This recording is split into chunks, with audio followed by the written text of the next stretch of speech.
Ali's the first dog.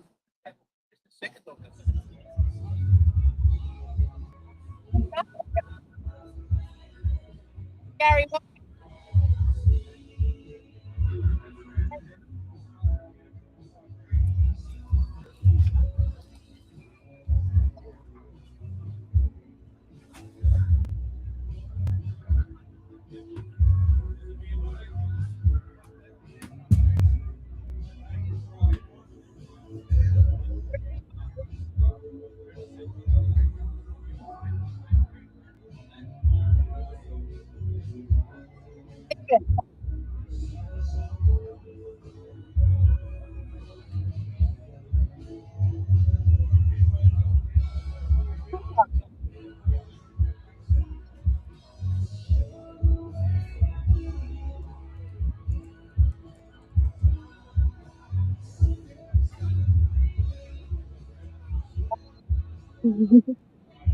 Go yourself.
Oh, no, that's the one I kept talking. Kevin, thank you very much for your visit. Awesome. I'm very lucky to have you judging very soon. Have to get a new judge. So, what do you want to say, mate? You're on live stream, so that's it. Thanks, Gary and you and Dave for asking me to do this job. Like I said, I have done it 3 times before. Really enjoy doing it. Uh, like judging these good dogs, and I will be as fair as fair. No, certainly won't be any cheating. And I just wish everybody luck. And there was a bit of bad luck last year, and I just hope none of that happens this year. Makes my job better if I don't. But we'll start with the yard. I'm going to leave everything pretty well the same as what Jeff and Barrick did. I'll change the draft back to the way Barrick had it for the novice. First two, last one. Yeah, side. Sorry, first two forward. No, first two, last one in. We've got a ball case, so we do that, yeah.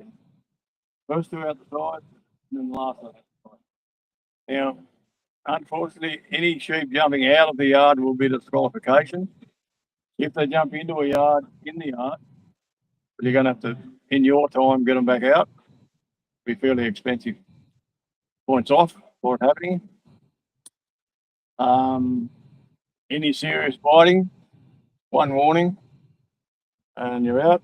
Just nose nips and things like that. The turn sheep, I don't mind that. But if you actually bite the body of the sheep, you get one warning. Or if it's a really serious hang on one, you won't get the second one. Allowing others. You can wear a muzzle, but it'll be 10 points off.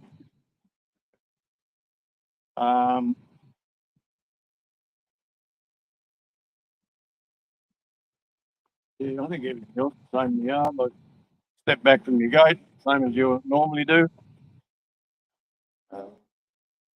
No arm waving. I don't like arm waving in the yard or outside. You can direct your dog by slight movements, but no real obvious movements. Clearing gate. Yeah. That gate needs to be cleared, and the sheep need to be on the top side of this course. I can't see any reason for a working cross out there. You can step away from this gate, put the dog behind and move them over. And there's plenty of room to bring the dog back behind you as you walk. And that we'll be using the buggy, so we'll be doing the same as what the fellas were doing the last 2 or 3 days. We'll be positioning ourselves over there, then around there, and then probably around the course. When you come outside, I'm going to be a little bit lenient here because you've got to get away from this yard. So I will give you to the second marker to get your sheep back on course. So if you want to start walking before your sheep are on course, as long as they come back on by the time you get to that second marker. But that doesn't apply to any of the other 2 obstacles. It's only this first one because of the yard situation. I want you to be able to get away from the yard without getting sheep around the corner. So I'm being a little bit lenient there. You all know the 9 metre course thing. 9 metres in front, 9 metres behind. 1 point just over the line. 10 metres over the line is 2 points, and so on.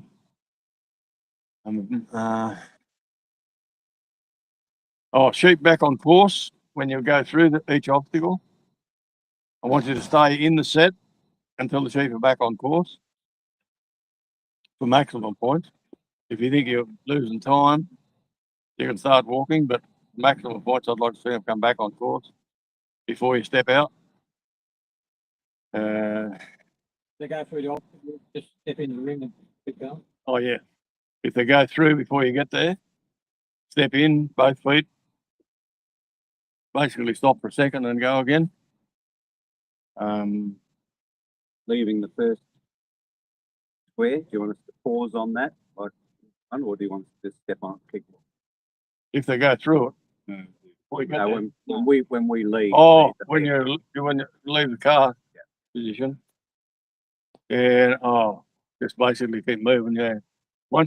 And you must stay at the casting peg until they're delivered. Not like the novice. I think somebody made a mistake like that, didn't they, Gary? I think they did. I nearly did. It wouldn't be mine. Yeah, just go walk to the corner, and then as you get to the corner, turn and walk down here. Walk to the hinge of the gate, then come across and undo the chain. Put the gate wherever you want to. What about the gate coming out? Wherever you want to? No. Good question, mate. But I will allow you, if you wanted to take 2 steps away from it, give the dog room to come behind you.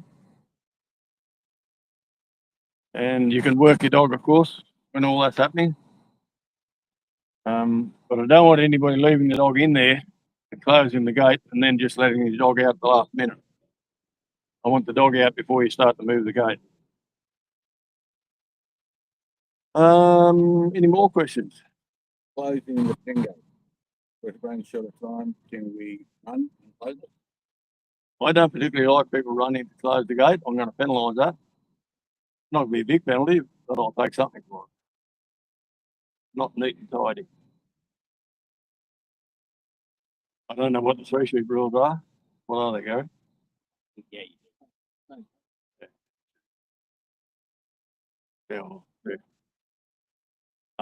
With the other walkways, maintain the same pace once you start.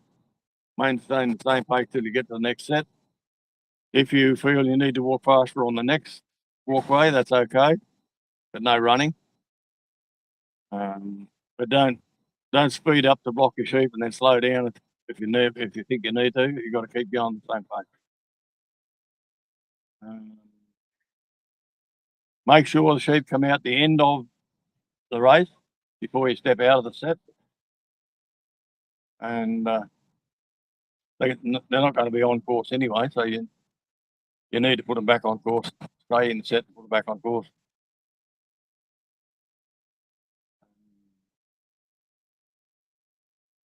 I can't think of anything else that you need to. Oh, crosses outside, of course. We're out. Crosses in the yard to penalise.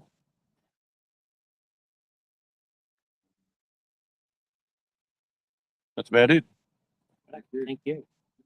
How about we have group photos, state photos and group photos under the lights outside? Please. Except Queensland. Thank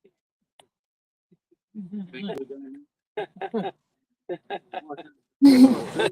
Oh, cheek, eh? Group photos out there under the lights there.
Evening, ladies and gentlemen. Here we are at the lovely Nyngan.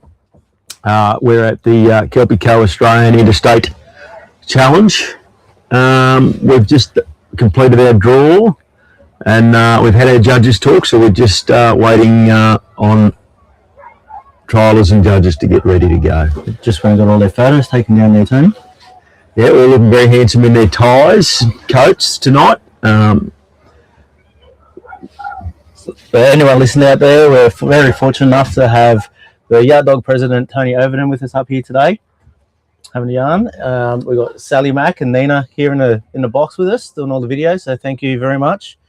Sally from the Kelpie-Co, so make sure you get onto that, everyone listening back. Got some really cool merch and collars, and what else you got, Sally? T-shirts. T-shirts. Belts are coming back. Belts are coming back. They're groovy belts too. Leads. There you go. Get on the Kelpie-Co. Australian Merino beanies. Australian Merino beanies. Great product, Australian Merino. I actually endorse Merino at the Easter show every year. When they're on about renewables and wool and getting on. So great to support our agricultural industry there with Merino. It's important too because if there was no Merinos, our dogs wouldn't have any work. Keep Kelpies employed by Australian Merino. Well, as of ChatGPT last year, there's currently about 70 million sheep in Australia and 270,000 working dogs comprising of Kelpies, Collies, Coolies, cattle dogs, Hunaways, and all the above. And our working dogs bring a contribution of $3 billion to our agricultural industry. I've said that a few times before, haven't I, Tony? Yeah, beautiful, beautiful. And of course, very familiar voice in the box here tonight, Daniel Camilleri. Many of you would know Dan's voice from his podcast and other activities online. Oh, I can't take credit for that, mate. It's mostly Laura's podcast. I just get to tag along. Challenge. Good luck to everybody. And yeah, good luck. So the big dog himself, Gary White, has just announced we're about to start there. Tony, do you want to run through? We'll run through the teams, the states, and the handlers. Yeah, so in draw order. So first off, we're going to have Adrian Carpenter with his dog Munster. He's representing Tasmania tonight. He'll be then followed by Gary White with Broke from New South Wales. Stephen Bullis will then be out with Clancy representing Victoria. Rick Marshall with Jinx from sunny Queensland. Greg Walton from New South Wales with his dog Harvey. Then Stephen Bullis again with Aiden.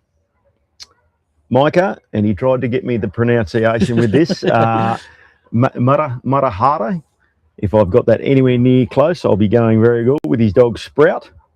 And Adrian Carpenter will finish off with his dog Ali. Adrian took this out last year, didn't he? I think he may. I think Tasmania did. Yeah. We also just want to point out that that we have had unfortunate circumstances. South Australia did have a team. The Lees were coming, and our thoughts are with the Lees family tonight because we've got some serious back problems going on and some car problems, which were unfortunate. So very unfortunate that we didn't get a team from down there. So other than that, we've got a full complement. And unfortunately, no one was sent over from the West this year, but hopefully next year we can get another team there.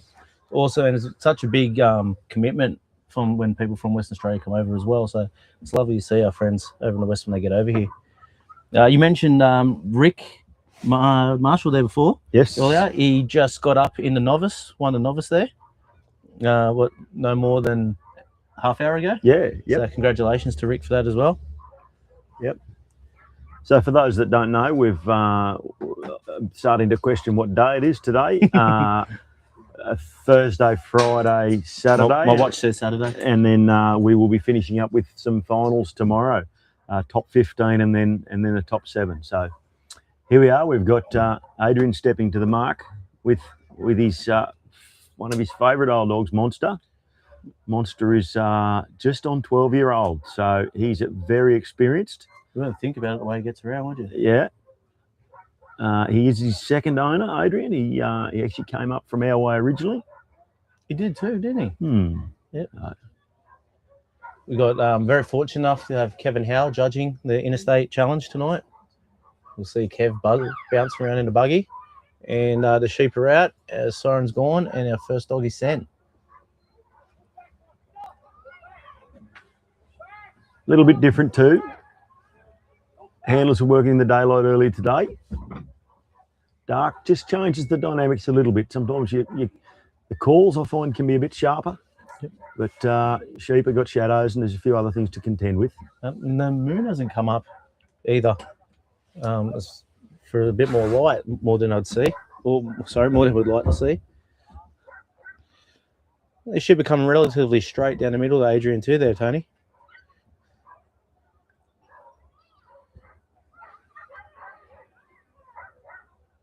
Very experienced handler, Adrian. The thing I love about Adrian is he'll have a crack at anything. And he's not afraid to put kilometres in either. Absolute humble bloke. Very nice gentleman. So Adrian comes from Cressy. He manages a pretty big operation down there for a very old family. And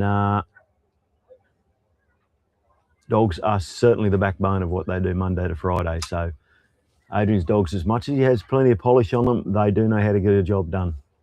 Monster's shown a nice bit of feel there for his stock. Really reading them really well.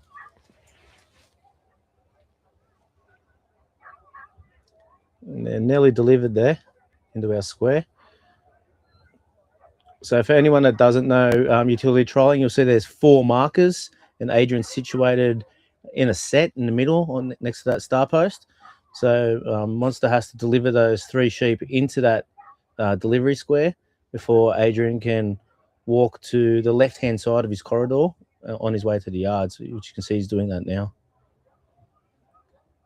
He's setting the scene early here, Adrian. He's pumped. I don't know that he had many points off, if any, to be honest. It's pretty tidy, eh? And the thing that's even nicer to see, like how feely this dog is out here. Wait till he gets in the yards and he puts the pressure on. He definitely can punch through the yards.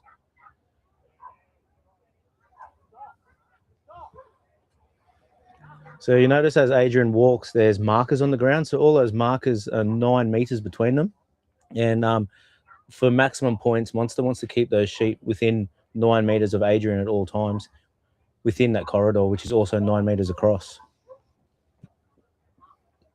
So Adrian's going to walk to the end of the gate there, give it a tap. Now he can open his gate and put those sheep in the yards, where there's another, how many sheep we got in the yards there, Tony? Is it another 15? I'm actually not sure, but it'll be something like that. Yeah, all boxed up. I reckon your young eyes will be able to count them as they're going up the drenching runs. You'll be right. Unfortunately, he's had a bit of a break there, so that would have cost him a few. So every break is 1 point for every 9 meters the sheep get away. Another thing to take note of is I don't think we could find a more experienced judge than what we've got here tonight. So Kevin Howell, he's been a long time supporter of utility trialling, and he actually probably one of the founding members of getting it all up and going and the sport.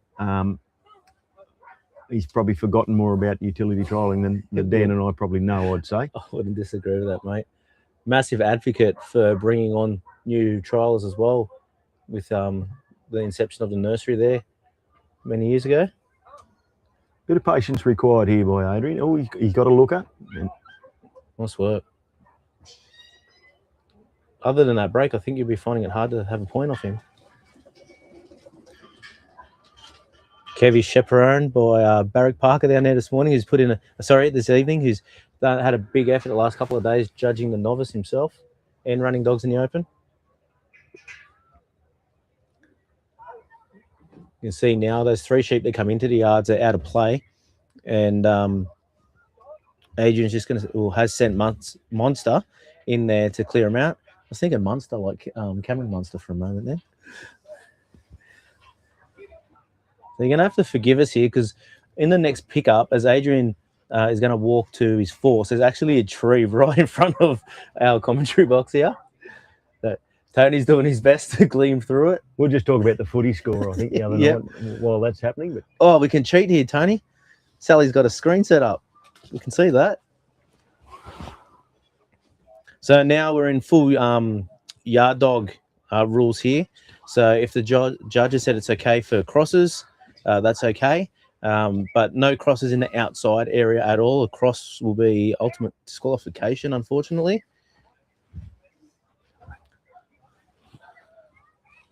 He's got a good lead there. Having a look. Oh, nice bit of force break there, but he's done a pretty good job putting them back together. He'll have to jump up and clear that gate at the front now. Do we know what the draft is, Tony? First two, last one. First two, last one. So they'll be out the side. You'll notice when Adrian gets to draft there's a pen on the other side of yards, and he'll be putting the first two and last one in those pen, and they'll be the 3 sheep he goes back out with.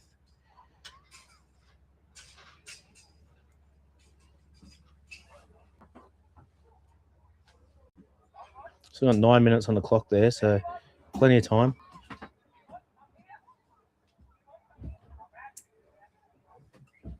Oh, he's got a good lead there too. Come up, back them, got a really good lead. Adrian's just asked him to get off, and now he's sending him up to load that race. Look at the old fella go. Full launch to get a What dog. did you say he was 11? 12. 12. To get a dog at 12-year-old to still be as active as that. Been doing hard work.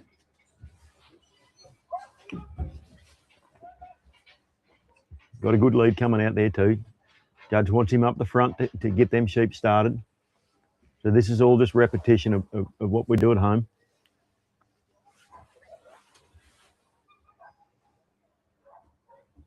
Would you say that utility trialling is the closest form of trialling we have to being at home, Tony?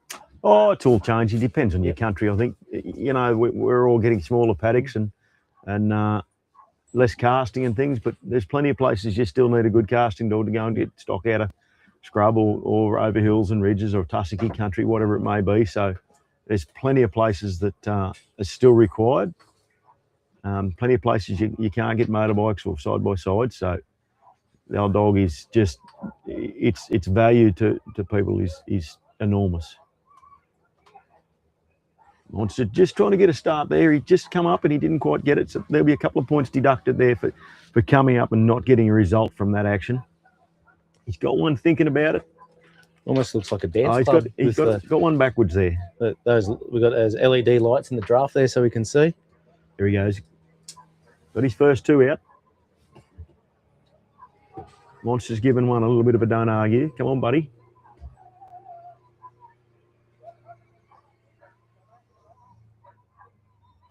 Keep in mind, this is the same dog that was all touchy-feely outside as well. Really rating his stock, and look at him now, just finding some gears. Adrian's got a good handbrake on him.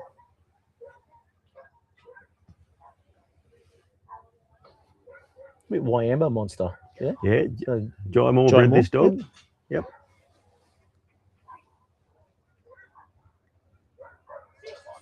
You can't see behind the Hessian, but there's a little bit of finesse straight back from going punch dog and having all that to get your dog out there. And there's a little bit of, some handlers might just move their dog an inch or two out there, and all that's about breaking them sheep down so that they're a little bit more prepared to come back outside. So the big white sign on the right hand side is the gate these sheep are going to come out.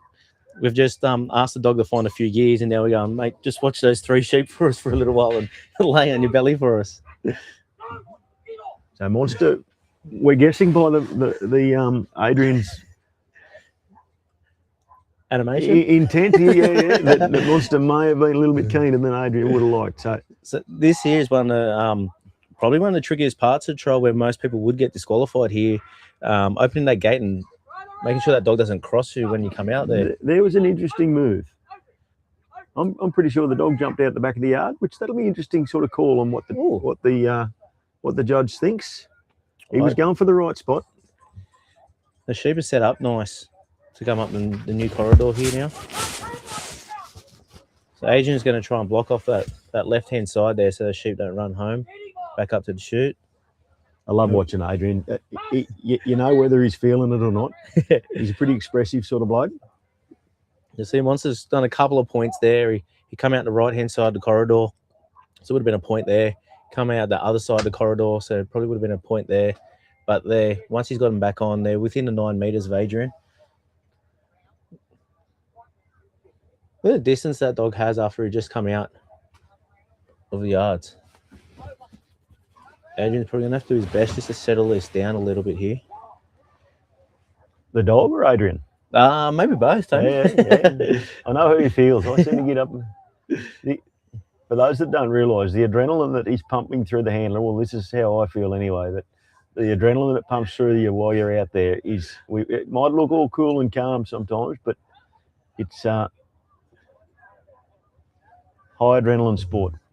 Unfortunately, they just rolled around the obstacle there, so that's cost him a few points. So he's doing his best just to settle him again, get him back into the front of that gap.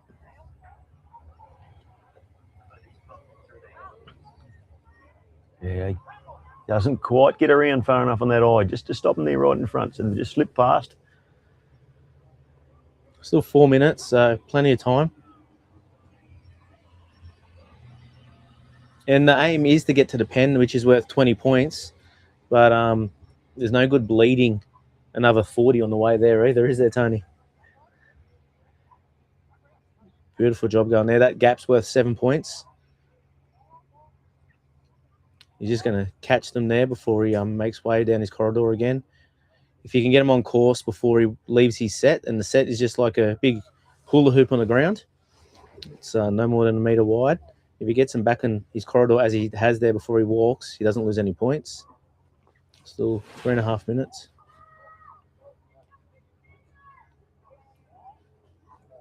This is everyone's favourite obstacle here.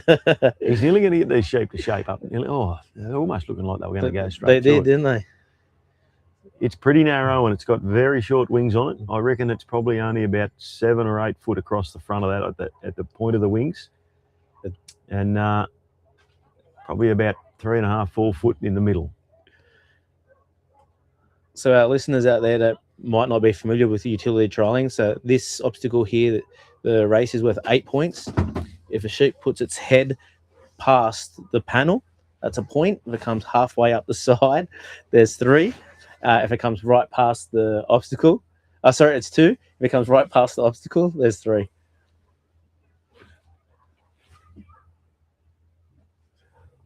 He's just selling them there. Got a bit of sign language going on here in the box if you wonder why they're a little quiet every now and then. Just drop the water there, haven't we, Tony? And unfortunately, he's put him around again there, so that's going to cost him 3. But put that 3 aside. The more important thing is those sheep know now they've been up that side how to get up there. So we're going to have to work that side a little bit. Adrian, the monster, going to have to work that side a little bit harder just to shut that gate on these 3 sheep so that they don't come up that side again. Monster is a work dog, and he's like, well, let's just put him through there, boss. And Yeah. he's Adrian's saying, yeah, we've just got to do it with a bit of finesse, though. Well, he doesn't know Kevy's there with a timer and a clicker, is he?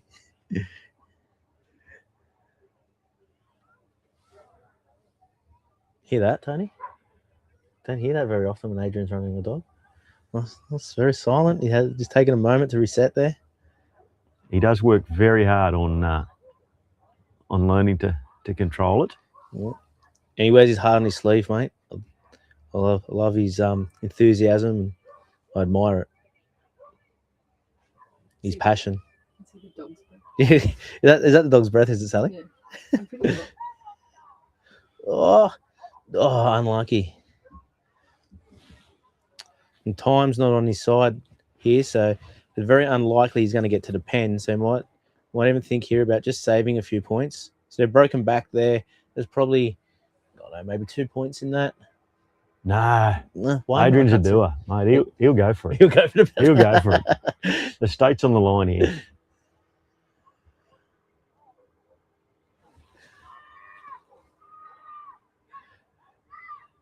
So part of our trial here is part of the actual Nyngan show. So you might hear some buggies and kids roaring past and kids screaming.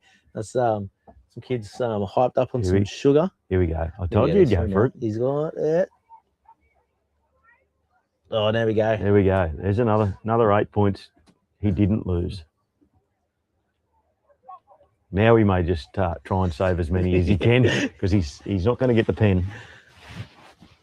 Pen worth 20. I think I don't know if I mentioned that earlier.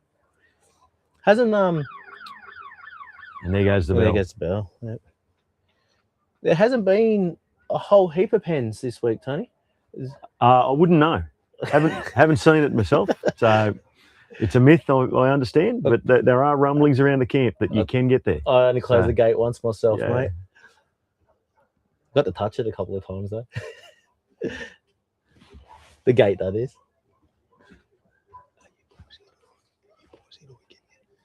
So we'll just finish off there. I reckon it'll be a couple of minutes until we get another one. So our next dog out. Adrian just got a score of 48. There we go. Adrian gets a score of 48. That has set the scene. That would have made the championship this week. That score. Next, we're going to have the Gary White with Broke. The Gary White. The Gary White. Big dog himself. 48.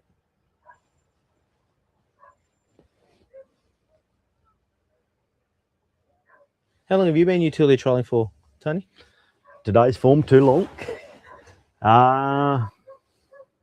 Don't really know. We had a few muck around ones a lot of years ago, maybe 15 years ago. Yeah, been coming to Nyngan on and off probably six or 7 years, I think. Yep. We dropped the flag. I know, Gary White. The sheep are on their way out. And you'll notice at the top of the cast there where the sheep come out, you'll see some flags. So the idea there is we're just going to try and get the sheep out minimum of 20 metres from that back fence where they're let out. I'm not sure whether Gary needs introduction, but he's was a resident of Nyngan. He is the man. Well, actually, Ange is the one that runs this trial. Gary goes and sets a few panels up. So thanks to Ange and Gary White. And Dave. Yeah, Dave Motley. As well. There's plenty of helpers out in the backyard. Won 21 or 22 state championships, utility championships, Gary has. I think maybe 6 national Kelpie field trials. I'm not sure how many Australian titles he has. So big effort now because they've downsized and moved to Geary. So you come out here, set it all up, get it all going. Broke's just got him off course a fair bit here. That's going to cost him a few points on his cast, lift and draw. And that said, once again, our viewers that might not be 100% up with utility trialing, because they're out there, it doesn't mean that Broke has to pull them back to the middle. He's now, he's got a new corridor. So where he picks them sheep up now is a straight line back to Gary for maximum points.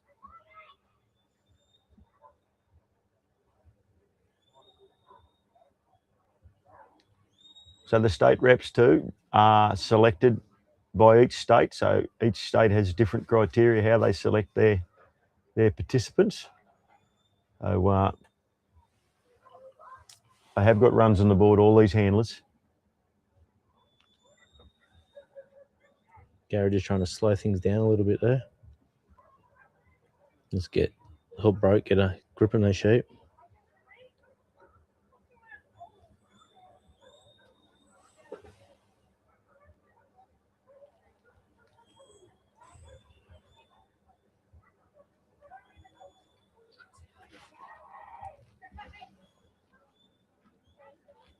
That's right. Gary's just putting a bit of finesse on there. So you see how the dog's out one side, there's all the weight. So it's not just about getting the sheep heading the right direction. It's about where the weight of that sheep is. So the sheep, they're thinking about going home. So that's why the dog's on that side. There's a few people tuning in here. Listen to us gibber on there, Tony. I hope you're enjoying the action here.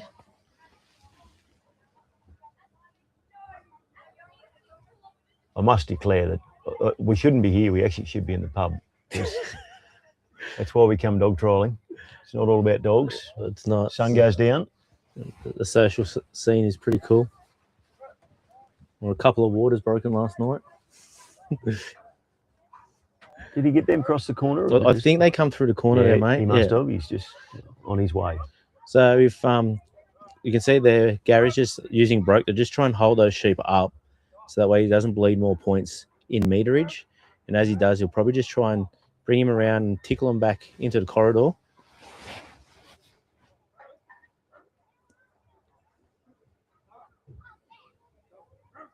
So for every 9 meters or every marker Gary gets to, those sheep aren't back in the corridor. It's just costing 1 point. It's not the end of the world. It's probably worth sacrificing a couple of points there just to keep it all nice, cool, calm, and collect.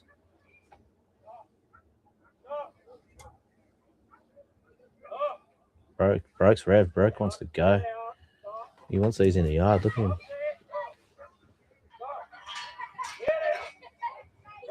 Gary's opened his gate. He's got to open that gate all the way out to where the mown line is. I think you can see it there. Mown line in the grass that lines up the corridor.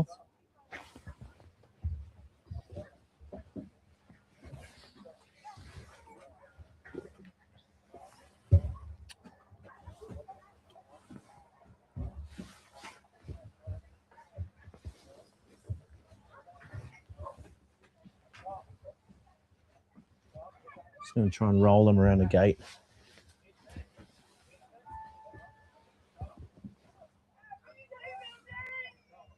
Glad I made the choice to put my glasses on before I walked up here, Tony. Yeah, the windows, I don't know, it's hard to find good staff these days, but the windows could have done with a little clean before we started here. Yeah. We'll let that slide. It's the technology that's in this room just amazes me. Oh, and that unfortunately is done for Gary. We broke crossing behind that sheep that broke. Pressure builds on New South Wales. And that's how cruel utility trialing can be.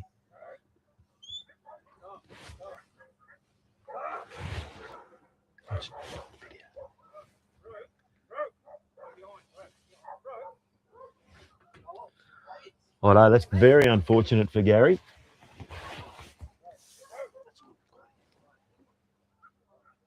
Just the yard. So we'll have to go put those 3 away, and unfortunately there's a big X there for New South Wales. And hopefully Greg and Harvey can put some points on. But it gives Adrian a nice little lead there.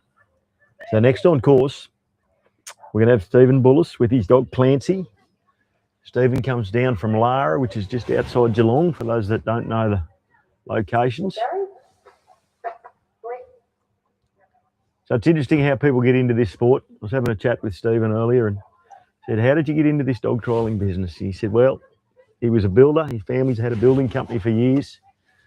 Anyway, he had unfortunate circumstances with family and things. Anyway, so he went for a trip around Australia, 2 years travelling, and he started working some stock and went, oh, if I'm going to work some stock, I probably need a dog. And that's how he got into dogs. And he's pretty new to this sport, which it's amazing how some people take to it. I think he told me he's 2 years since he's been doing yard trials and utilities and 3 years since he's been doing 3 sheep. So it's how cool this sport is, that it's for all types and anyone that wants to get involved. Very diverse, isn't it? Thanks there, Greg. Glenn Noakes. I have to agree with you. I do have a good head for radio, mate. So it's good to see you watching out there.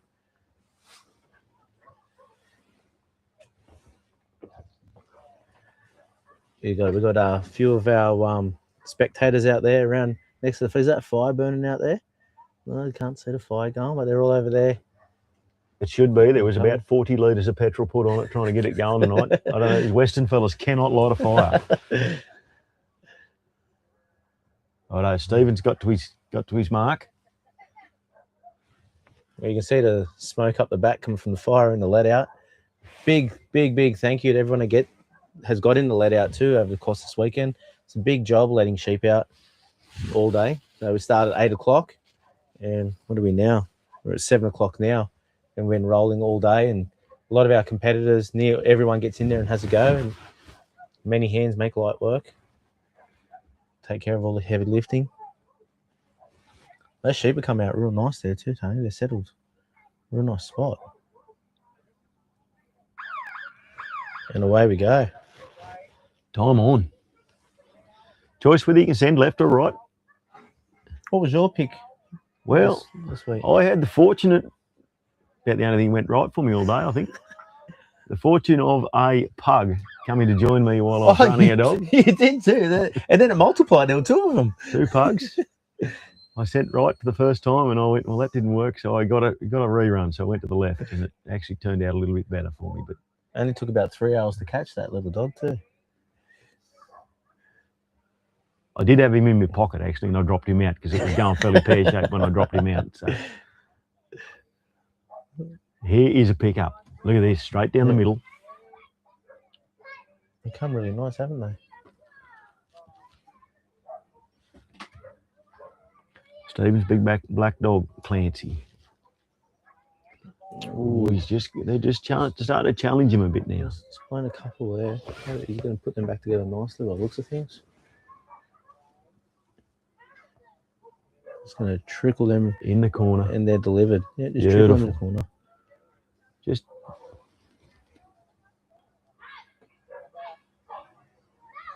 there's so much that's going on in the handler's head. When you go, when you leave. Imagine being a dog. Do I blow the point? Do I lose one? Do I just keep going?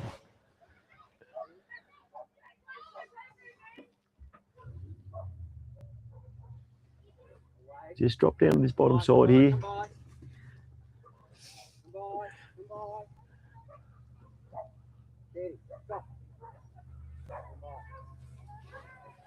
Ooh, a bit of a tricky situation here. Let that one come back to the others. Cover them on the back end, not front. Still in the middle of the corridor there. Unfortunately, they're spilled there. Probably spilled a little bit further, so that's probably cost them 2 points. I'll be happy to hold them there while he opens this gate. And just try to roll them around the back end of the gate. The beauty about most trolling, but especially utility trolling, like you can have a plan, but there's so much on the run, so many decisions and split second decisions. Yeah, well, there's a few minds sort of ticking on out there. That there's the handler's mind, the dog's mind, and even if you call the sheep one collective mind, which it's not, they do stop and they plot. They have plans, the sheep. They try and figure out how they can outsmart a dog. One will go one way and go, oh, did he stop that? No, he didn't. Right, we'll try that again.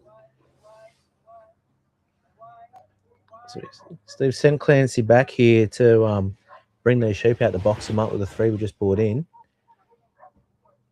He's delivered them down in there pretty quickly. He has. He's done really well. At 12 minutes, that's stacks of time. I reckon it's probably 3.5, 4 minute yard section here. So if you can get him out in that time, he's going to have a stack of time up his sleeve. Do you try to have a time limit in your head, or you just roll with it? No, I just play it. Yeah, I do the same. I'll wing it. I'm not smart enough for that.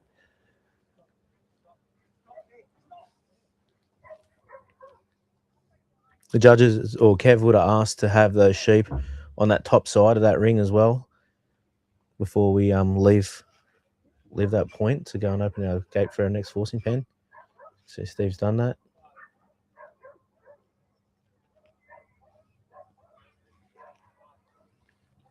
This is where the utility becomes such a challenge that, you know, you've got inside, you've got outside. He's just holding that lead really nicely there, tuck the tail and then go back and hold the lead. So he's sort of wedging them sheep in there nicely. A little bit on the shoulder of that front sheep. He just probably turned him a little bit now. He's just slipping back to try and grab that tail.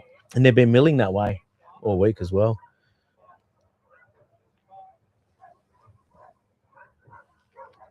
Just pick that front there leading. Look at him go. He's having a bit of fun too. His tail wagging there. He's coming in on that 45 just to keep that lead going, and then see if he tucks bucket and feathers that tail in. Yeah, a little bit excited. I reckon old Clancy said, no, I've got him here, boss. Just close the gate. Of course, we can't close the gate until all the sheep are past the line of the gate, which you're about to see now. There we go. We'll send Clancy back to clear that gate. You might have a little job. cheeky one there. He's cleared that gate well.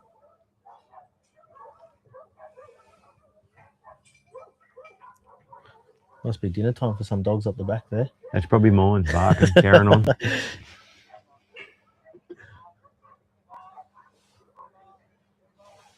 I'm trying to load this race now. See what tactics he's going to use. Is he just going to apply pressure from the back end or run the side? Yeah.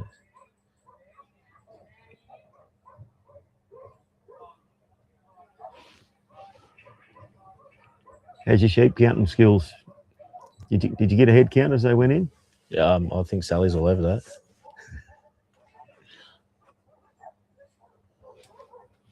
Doesn't seem to be a lot of room at the back there, so I'd say they're not up the front all the way. Yeah, there's probably a little bit of room there. He's opened that gate and they've come out all right.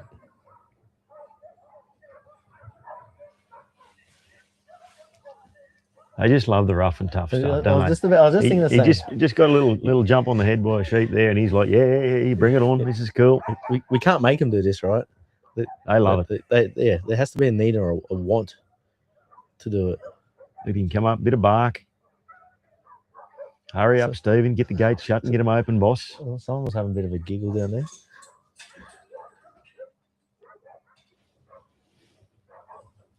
That's not a tail on Stephen there. That will be his aid there. So we're allowed to have a stick up to 18 inches. Just a bit of an arm extension. Make sure the dogs can see us.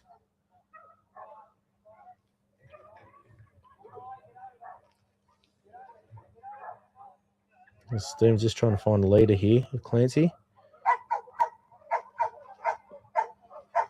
And unfortunately, he's got one. I think he's got one there backwards jammed up there. He spun that around. Starting to turn around. Wow, beautiful. Two out the side. Oh, nearly lost the third one. Yeah, so you're allowed to put your hand in there just to change that side of the head so you're not jamming your head in the gate there. Animal welfare is a big thing.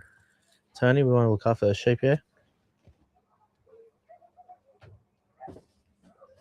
That said, off the top of my head, I think it's Mullinundry, where these sheep come from. Well, you'll be able to see it here in a second. There we go. Thank you very much for sending us the sheep. Without sheep, we can't run trials, and we very much appreciate for being able to use these sheep. Tell you what, been beautiful sheep all weekend. They have not changed. They have, and I'm only staying put up 20 minutes out of town here, and geez, a lot of the stock look pretty good around this area. Yeah, as you can see, it's not often we get the green fields at Nyngan. Beautiful coming out here.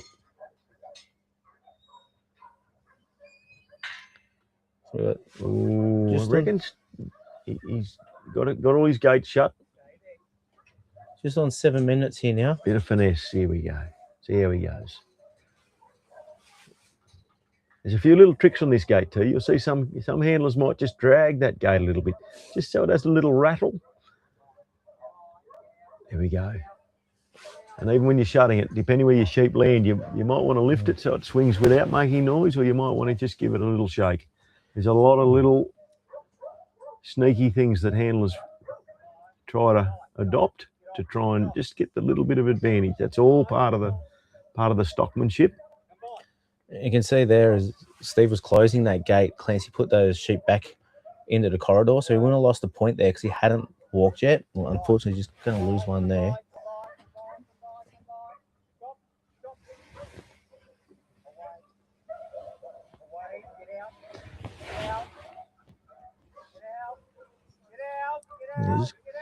Just let him get a little bit away on him there. He's going to have to get around and get a grip back on these.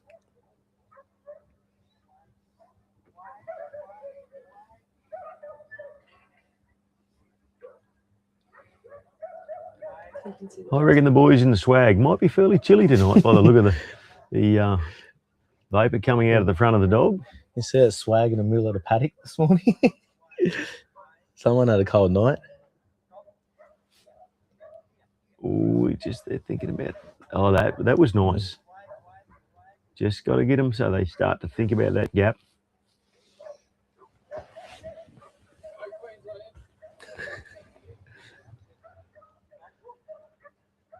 That was the Queensland support crew. Got a heckler, One of them. a heckler down there. He's got through that gap really nice too.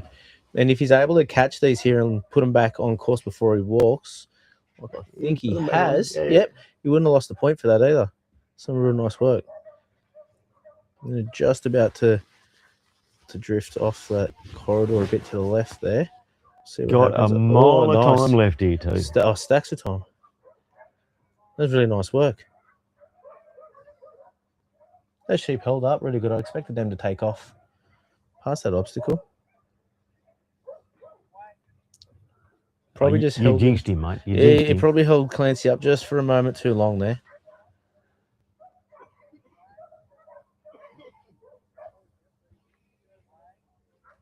So that would have cost 3 points and then a point for every 9 meters away from that the sheep got away from the back of that obstacle.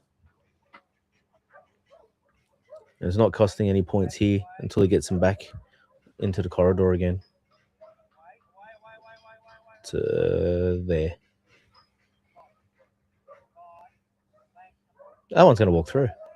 The one on the left. Look at it. Look at that. No. Oh, No. So part of the art of this sort of obstacle isn't about where you put them. It's about the means of deduction. So you actually say to the sheep, no, can't go there. Nope, can't go there. What other options have you got? So hopefully you can block them on both sides. And that's the problem. Once they figure out they can go around one side or the other, they go, oh, well, there's my escape route. It's very, very hard to change their mind. So he's going to get him right around the other side now. sometimes when people ask me He's about got him in there. yeah, it looks like he's gone. About working obstacles, I prefer to using my dog as a gate and just like holding him there, he can't go there. Holding him there, he can't go there, rather than forcing him too much. Oh, that sheepy nose out there yet. He does. And then we're going to go around the other side.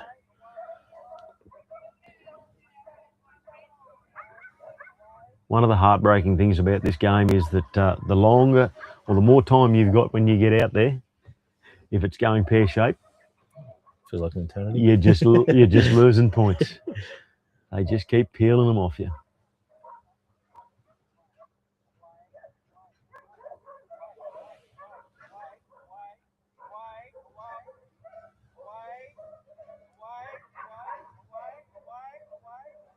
As a judge, it's always easy to find a couple of points in the utility trial as well, isn't it? Don't have to go about making things too tricky. No, Yeah.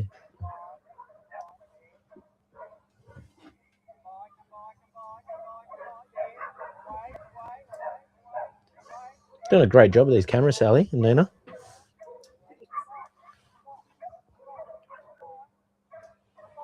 So don't forget, second in Australia nursery, Nina. Oh, yeah. One of your home girls, Tony, you want to give her a plug? New England, yeah. Second in the nursery last night. Worked your dog really well, Nina. Done a great job. First utility trial for her. Was that your first? What better way to go home with a ribbon? Nina and Bowie. Nina and Bowie. Don't forget Bowie. Bowie has many talents, I think, too. He's not just a sheepdog. Is he the dog you do a bit of agility with as well? Oh, Stephen's just got him slipping out that same hole again.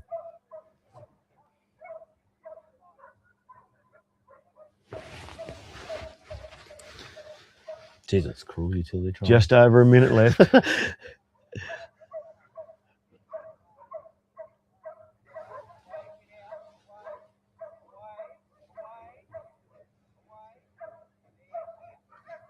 Here we go. One's thinking. He needs the sheep in the middle there. That's Oh. him. Very similar to Adrian's run, hasn't it been? Righto, he's got to catch him. 40 seconds. Get him back in. Not undoable. So Stephen's got to think here, do I try and put him on course and take the time, put him on and sacrifice some time to save a point, or just go? But he's done a pretty good job at doing both of them. Fell victim to that myself over the course of the week, trying to be too tidy.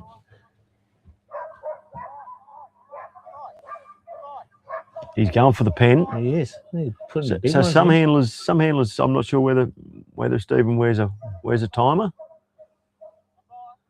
He hasn't got the Danny Kerr on, but he has got a bit of pace in his walk.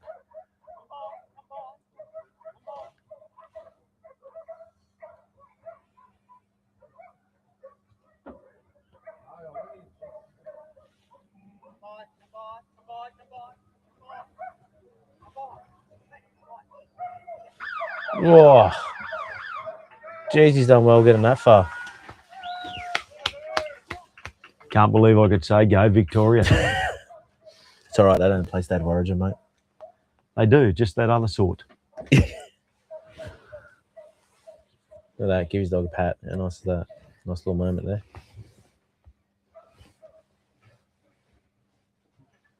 Well, we're waiting. We'll hear from the judge to see what he's got to say about it. Score will be coming in shortly. Go Queensland.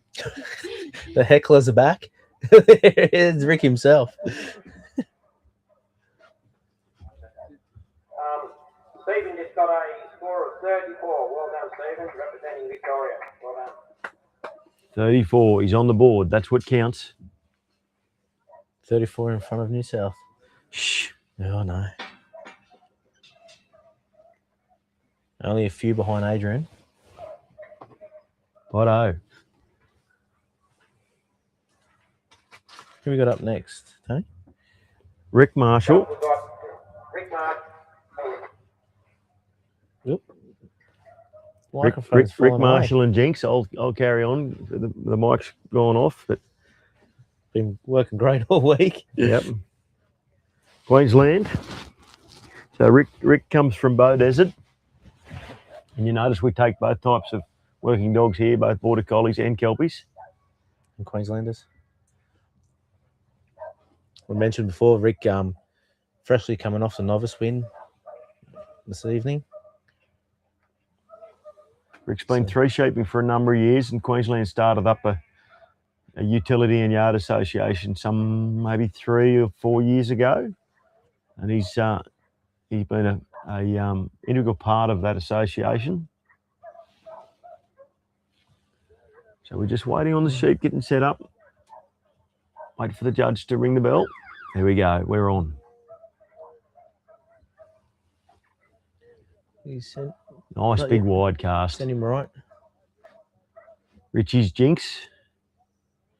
Jeff Richie's, wouldn't it? Yes, yep. bred up at Gyra. Oh, over New England. Go to New England. Yep. Beautiful cast.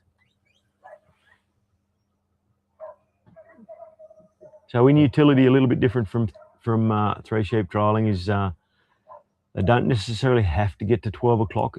What the judges ask for is to get to the point of control, which is pretty much to eliminate wherever those sheep are trying to escape to, except back to the handler. So as long as the sheep lifts towards the handler, Tony? Yep. Heading south. Gonna reload in the batteries here. There's another one in the chamber.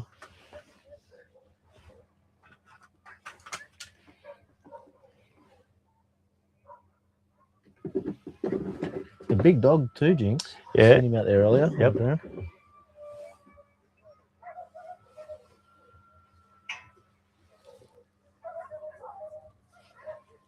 We just got a little just full broken out there to the right hand side of the course a bit.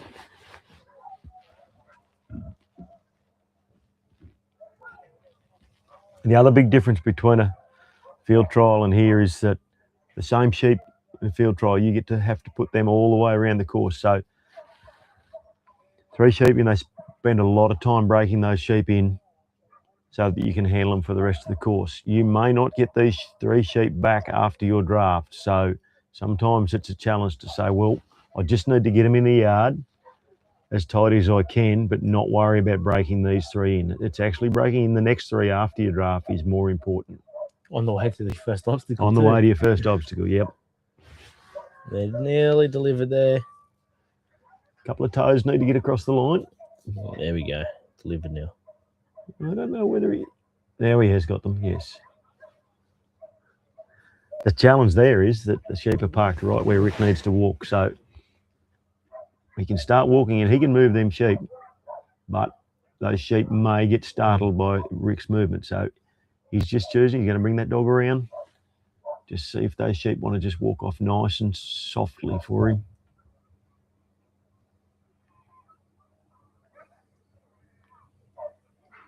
There we go. And that was Well, probably yeah. a little bit harder than he would have liked. It's amazing how they just, sometimes they Didn't want to move. and walk then- off, and then other times they just go, yeah.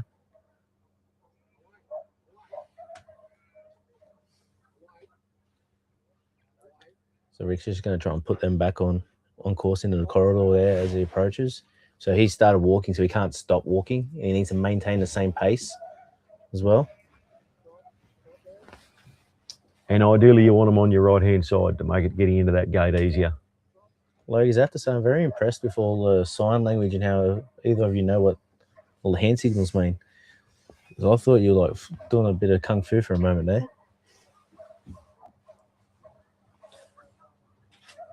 So the other thing is nice if you can see how he's, hopefully you'll have them sheep coming to him as he opens that gate. So them sheep see him open that gate. Probably just a little bit of timing could have just been a...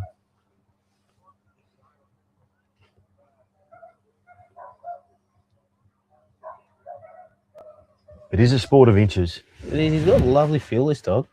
See, he wants to come forward there, but he's trying to roll those sheep at the same time. And I don't believe Rick was asking him for any of that sideways movement. The dog just like knows, okay, that gate's open. I've got to roll him in there. And even that little bit, see how he just relieved that little bit of pressure there. When he come forward, got him rolling, and then just broke out a little bit and sucked back at the same time. It was lovely.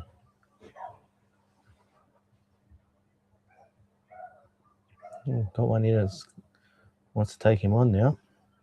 They're just testing to see how if that dog's got as much as he may think he has. Yeah, convinced him to roll.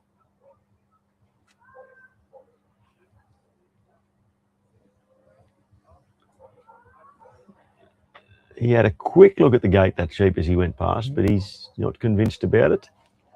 Still 10 minutes on the clock, plenty of time. So at the moment, those sheep don't think there's an avenue for them to leave out that way. So that's why they're all facing up going, well, the only way we can go is out there. So what he needs to do is get those sheep to change their minds and start thinking, going, what options have we got out this way?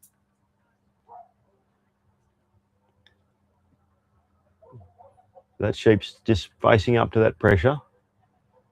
You put a bit of pressure on, I'm thinking, and then take it off, and then put a bit on and then take it off. Likelihood if the dog walks in on that pressure there is that he's probably going to try and bust over the dog, and he's got a long way to go back if he wants to. So the sheep he needs to get the one on the right hand side. Be nice if you could roll him in and the other one. There's Yeah, the other one's having a look. left hand fella. He's had enough. He's thinking I'm going to go, but there's always the risk that the left hand one goes and the right hand one is still standing there, not watching his mate but watching the dog. Bit of a Mexican standoff here. Sit down, a little bit of pressure off. This is where Rick's heart would be just thumping in his chest.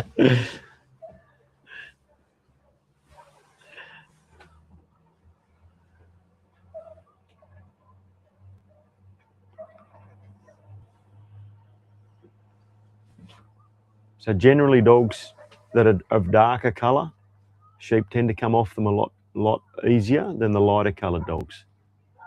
So being a lighter coloured dogs, them sheep are just sort of going, well. We've got a really good view of this at home as well. I'm just looking over at the computers, the monitor there. He's just going to back him in. You can see how much he just wants to come forward, and then he like goes, "Oh, okay, I'll just come to the side and try." He And comes forward and then he's doing a really nice job here. Really good to keep his mind as well. And then he's shifting this sheep, and now he's going to go back and shift the other sheep. So it's not just about the mob; it's about picking an individual which one he wants to move. If you can get the second one, had a good look then. That middle sheep might even be the fellow that makes the decision for him.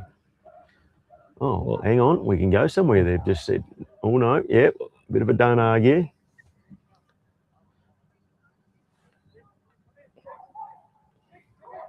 that worked, it was going to be great. It's going to work really nice. All that work. Have to start again. Unfortunately, the clock's chewing away here. And you don't realise, but the handler can't see his dog, and I don't know if he could even see the sheep there. As they come around, he might be able to just see the top of them. So you're working blind there. You don't really know what's going on behind the corner. It is a bit tricky He's there. got them back in view. That same sheep wants to take the dog on again. Hopefully now there's a little bit more room. He doesn't feel as trapped, and you can just roll him around and give him somewhere to go.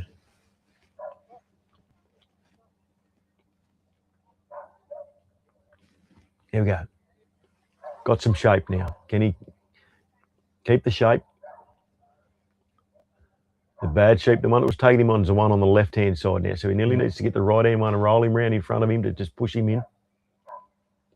He's trying to drop behind the eye of this right-hand sheep, so he rolls around. Oh, no.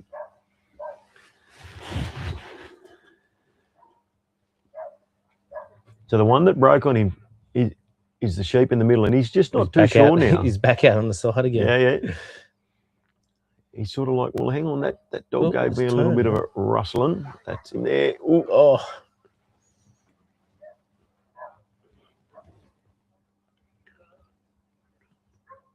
Now you got to let him go. Here we go. Catch it. Here we go. We got Here one, we go. two, and three. That's hey, if you want to do that, do that. It worked.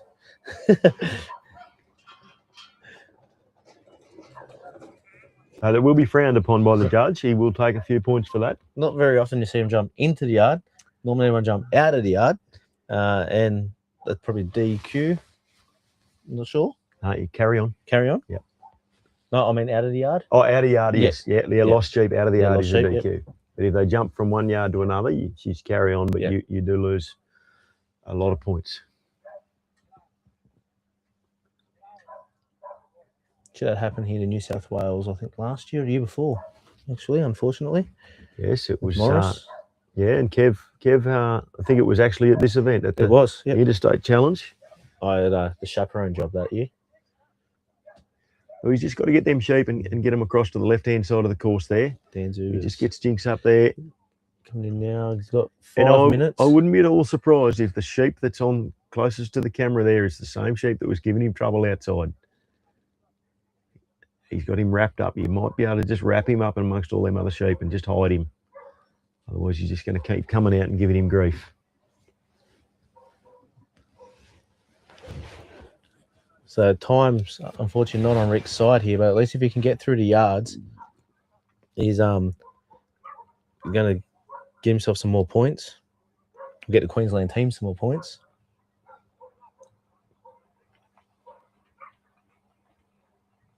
You can see there right in front of Jinx there.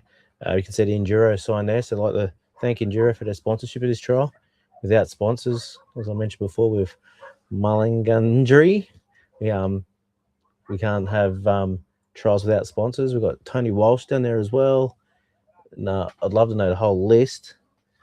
Obviously the Kelpie Co, Australian Working Stock Dog Magazine. There's Ice and Fire. Don't have a list here. I'm just going off the top of my head.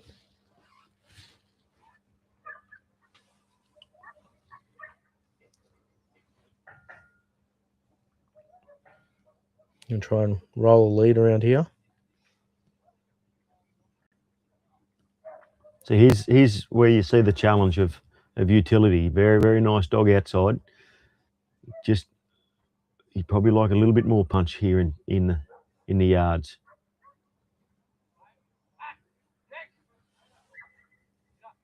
That'll be frowned upon by the judge.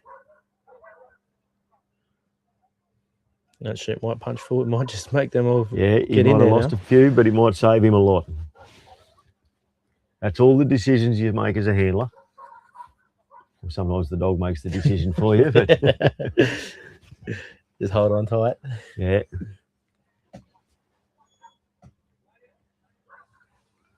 Cool. So just Righto. under 3 minutes. So plenty of time to get around the yard at least. Yeah, Rick might strap the spurs on and just have a crack here and just go. Nothing to lose. Obviously, we got 35 points out there in the obstacles back outside.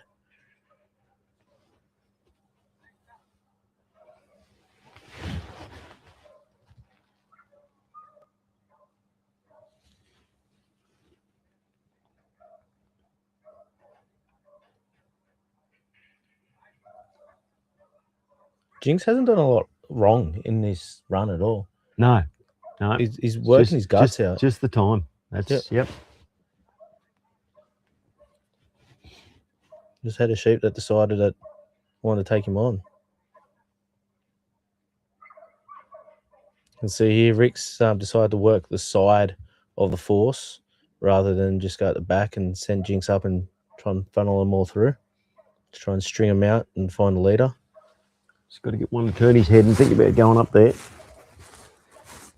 Every time he comes up and he loses ground in that yard, he's losing points.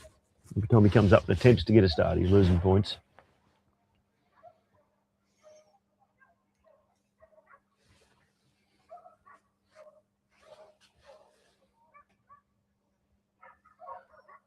A minute and a half on the clock now.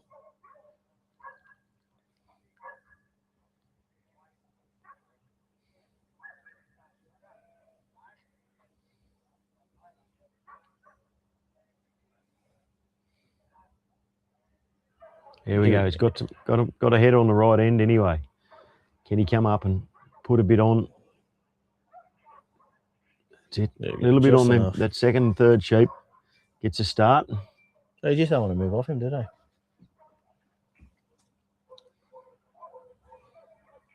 So you notice even in the yards, his steps as the dog is still off sheep. He has always got an arc around his sheep, which is what makes him such a beautiful dog outside.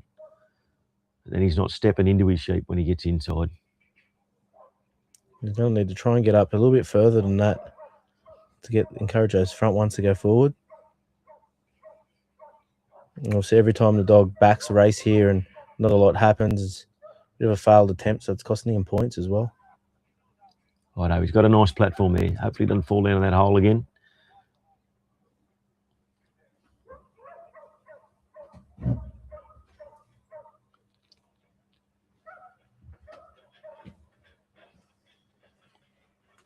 Have another crack.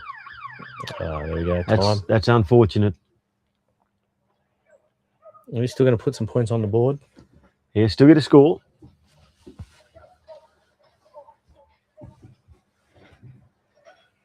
How good is this under lights at lovely Nyngan? Bit of cool air coming across. Been a frost every morning. The locals tell me it's good. Slow the grass up a little bit so it doesn't all go to head. Cracking season out here in the west.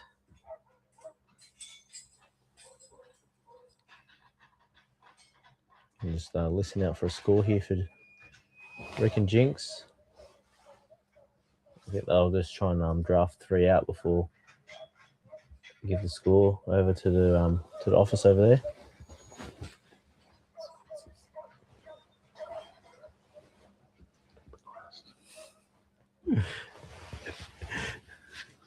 What's this? Oh, all our sponsors. Beautiful. Gives us a great opportunity. So we've got Enduro, Dave Lowe, Ice and Fire, Kelpie Australia, Nyngan Toyota, Lachlan Davis Contracting, Carter Lindsay, Jacob Ryan, John O'Pillow, McHugh, Mullen Gundry, Tony Walsh Scanning, Australian Working Stock Dog Magazine, and Bogan Council. Thanks again to all the sponsors out there. Thank you, Nina. How good is that list of sponsorship? How'd you find that, Nina? Just got busy really quickly. I'm going to put my neck out there and say it's going to be Mullen Gudgery. No, Mullen Gudgery. I reckon that might be... We're about 17k down the road here. All right, so we've just got the 3 out and we'll put them away so we get the right number. You reckon they know where home is? They've come out of there pretty nicely. They would have been nice little sheep there. Barrick's going to escort them home. We'll check out Barrick's stock skills here without a dog.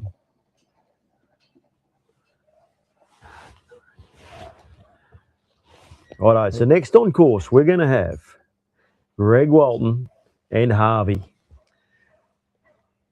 Greg comes from the Big Penrith. Got a little bit unlucky, I think, yesterday with Harvey in the Open. Unfortunately, didn't put a score up. But has got Louis in the final. We're in the top 15.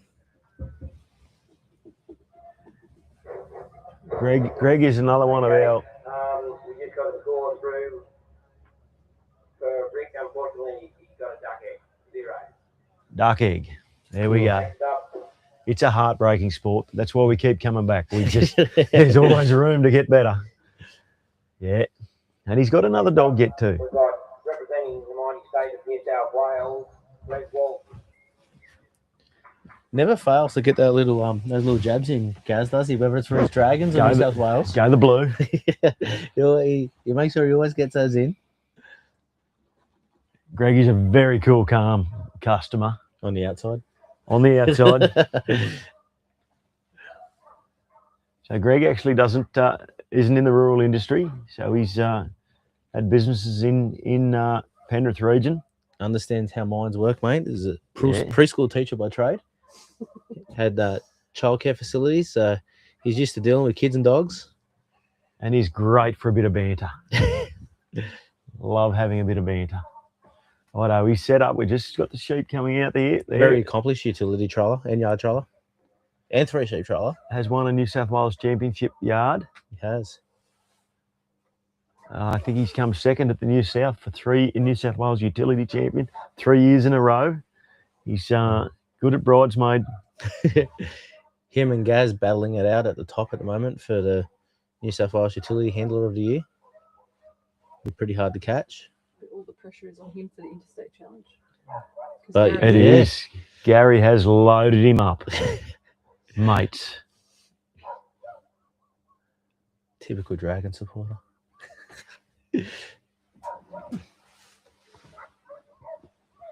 Not sure what the Hold up is there. we might have a bit of technology going on here, pressing buttons. I know the judges asked for the sheep to be a bit outside. There we go. It is very hard from where the judge sits down there. I was there last night with Barrick, trying to look and see to tell where it is, and it's actually really hard to get a perspective on distance off that back fence. So the judge wants him out far enough, just so there's enough room for that dog to go out there and get out there, and that is just about perfect without influencing the sheep.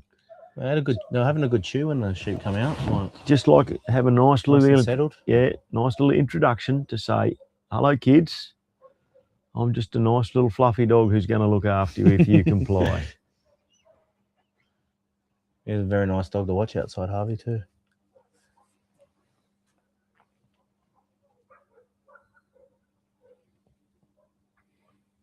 Milburn Harvey.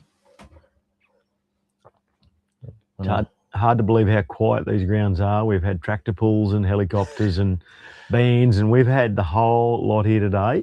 And some people say, how do you trial dogs? That's just what happens. No different to work, whatever's going on. It's like being in a rave out here today. how loud You've it just was. got to deal with it. And if you let it get in your head and start upsetting you, well, then she's all over us playing the game anyway. Geez, some of those tractors got sent today up on their back wheels. 2,000 horsepower. It would have been I would have hated to pay the fuel bill. I was watching it go up, go up into the atmosphere. He's got them coming in here Harvey's pretty doing nice well. too. I think they're coming in the front of the delivery square from what I can see. Yep, they're lined up. Notice Greg uses a whistle. Oh, nice little reverse off. Oh, that one. He He's didn't going to have quite to get come in there. back. No. All 3 sheep have to come through the delivery square at the same time. It is like a magic line too. They don't like stepping over it. I think the spider's on the other side, Tony.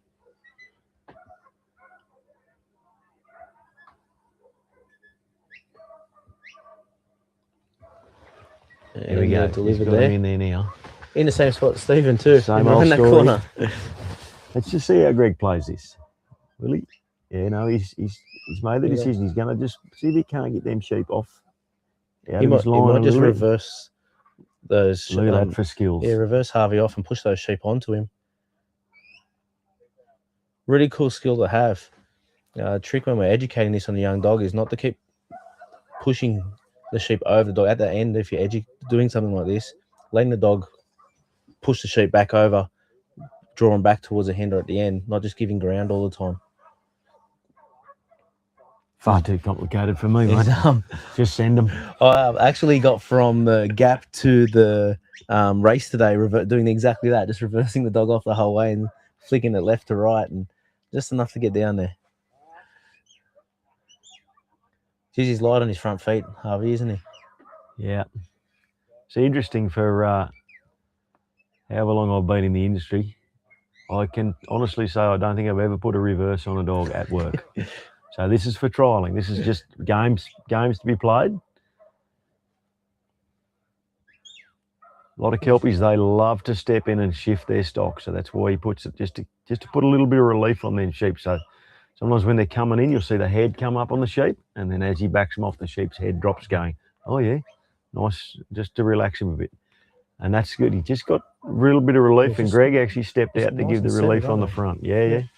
Talked about Harvey being stylish there. Greg's looking pretty sharp himself in his blazer.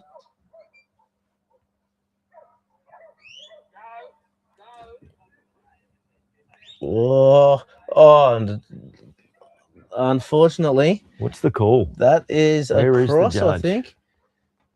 Let's just see what he... Not sure what he's done there. Yeah.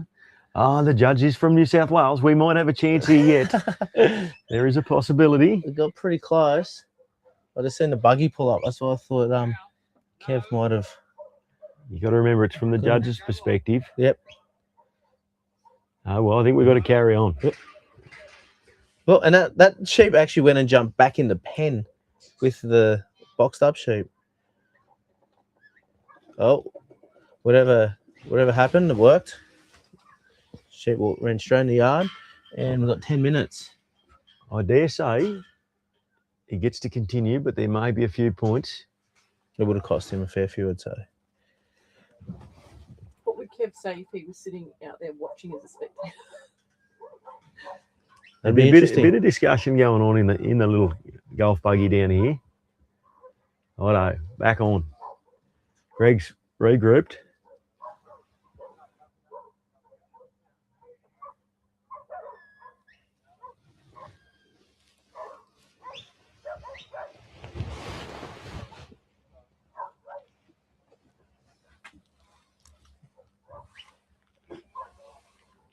And Greg's got some shape there, so that sheep see him opening that gate. They're already looking for somewhere to go, aren't they?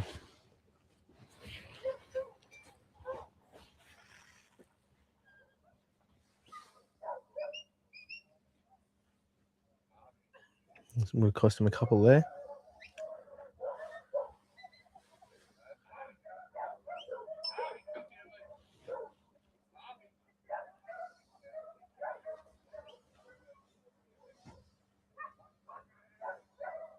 Got a rugby scrum going on. All heads in. So he's just going to have to bump something somewhere to get something to happen. You're just going to string these up at the front here a bit to get rid of lead and then tuck the tail in. There we go. Rolls them round. That was a nice bit of work. It was, wasn't it? Got a couple of challenging him there. Guarantee that wasn't the one from outside. And you got to remember, these are the portion of the sheep that were just having a good look at Jinx on the run before. So there might be a bit of that's right. Bit of mind changing to go on. Oh, bit of acrobats there. Yeah, that was pretty spectacular. Acrobatics.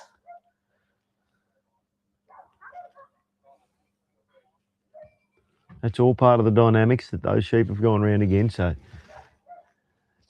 Harvey might have to work a little bit harder here because the sheep knew they didn't have to go up there last time, or gave a bit of trouble doing it.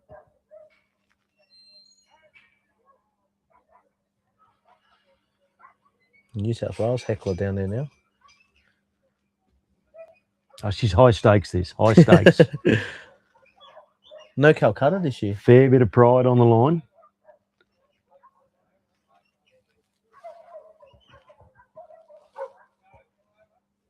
Look at Bark Force just on top there. There's not usually too much skiting around a utility trial because if you've had a good run, you know it's only going to be your next one that's going to go bad. Rooster one day, feather duster the next.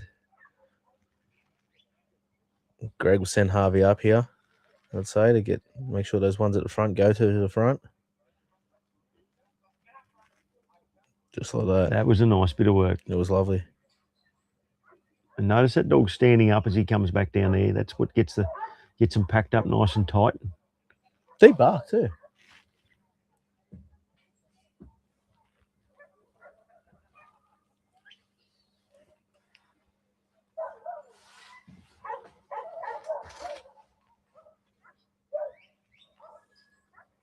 You gonna run through them like that, Tony? Because I'm sure as shit is it. No, Lovely. Jeez, he cleared that quick. looks like he's in the disco lights, doesn't it? Yeah. In the dance party there now. 6.5 minutes on the clock. So we got the first two, last one going out the side.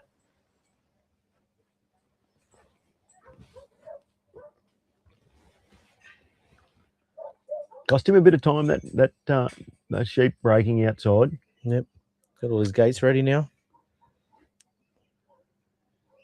Just gone past the halfway mark. Yeah, try and do here.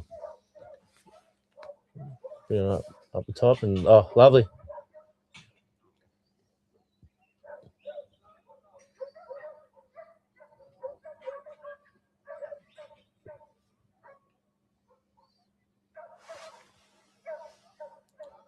What do you He's just come up to clear them. He had Yep. 3 sheep looking back at his dogs, so he might have a little jam in there. So, Yep. yep. yeah, so that would cost him a couple. Otherwise, it's a pretty quick draft. All the course needs to be left as it was. Or shut all your gates. There's no sequence that's required here. Just as long No. as they're left how they found. It's a little tricky here too. Like, so you got to walk through that draft, but then that next gate opens in towards you and your dog, not out. I've wrestled that a couple of times. There's sheep already on that gate ready to come out too. Facing Harvey. Thought they were all facing the gate, to be honest.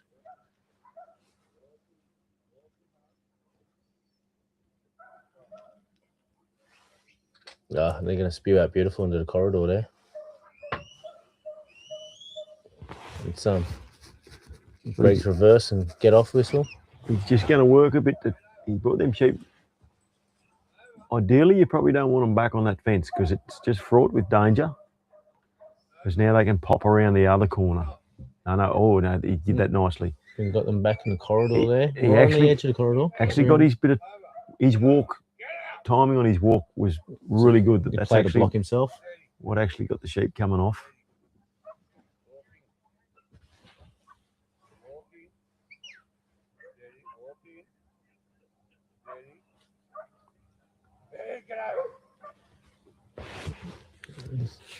That's cost him one there.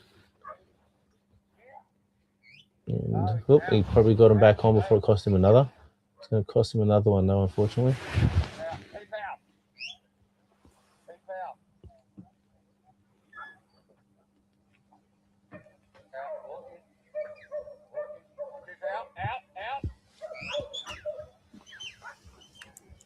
Little run on. Pull him up for the obstacle. Yep. He just popped out of the. It's a bit hard to see here, but I think he's just popped out of. Just got on the monitor here. They're in the mouth of that obstacle now.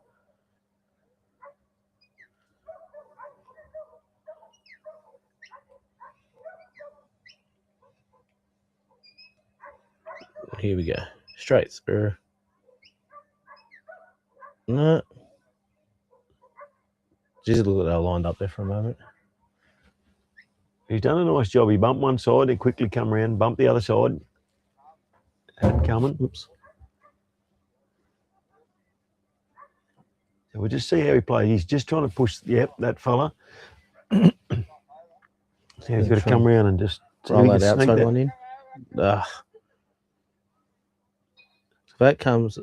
That did come through the middle of the obstacle. That's okay as long as it comes all the way through. Then Greg can send it back. Same here. Bit of communication issues going on. That's all right. He's just got him sitting on the Harvey. Harvey knows where he's putting them. He's just got him sitting behind that panel. He just wants to roll them around and keep them hard on that panel, I think.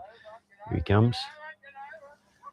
He just wedged him kind of nicely there on the shoulder. He was and quick shoved enough. him back in there. Yep. He's going to There we shut that gate on the inside, and there we go. So you can see they're going there, but as long as Greg can keep them on in the middle of the corridor like that, there you go, before he walks, he won't lose any points.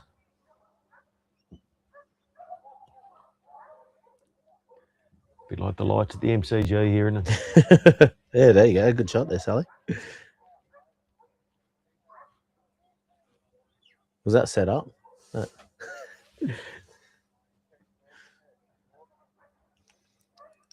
You're allowed to take 8 steps backwards in your utility trolling, but you can't make it a big habit. See there, Greg doing the sideways shuffle a bit just so he can keep an eye on Harvey and the sheep. Going to catch him just before, just overrun him just a bit.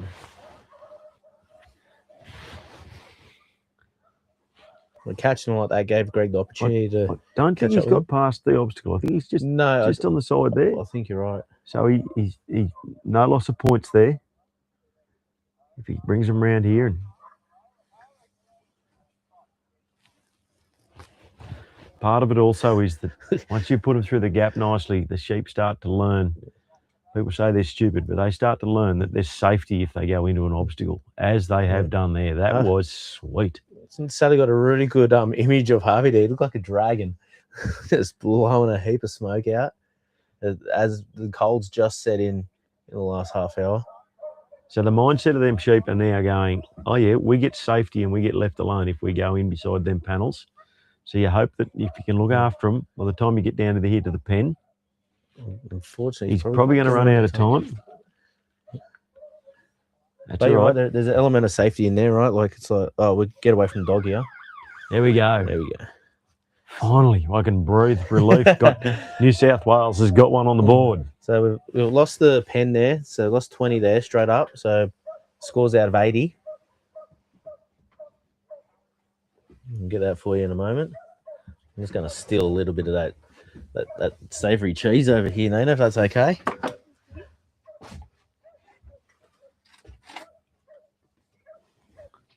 Looked after pretty well up here, Tony, aren't we? Yep. And we've got the slow cooked Speckle Park down there waiting.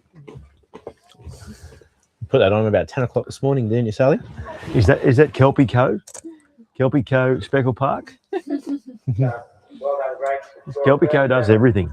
Good job, mate. Now, the New South Wales team's just giving each other high fives because the starter let the team down fairly well and Greg's had to cover him up. So it's scored a 37 there, Tony. 37. Who we got next? Does that put him in second? Second or third, yep. Next on course, we've got Stephen again. Stephen Bullis. His dog Alden. What was it, sorry? Alden. I hope I've got that right. I'm sure I'll get corrected by someone if it's not.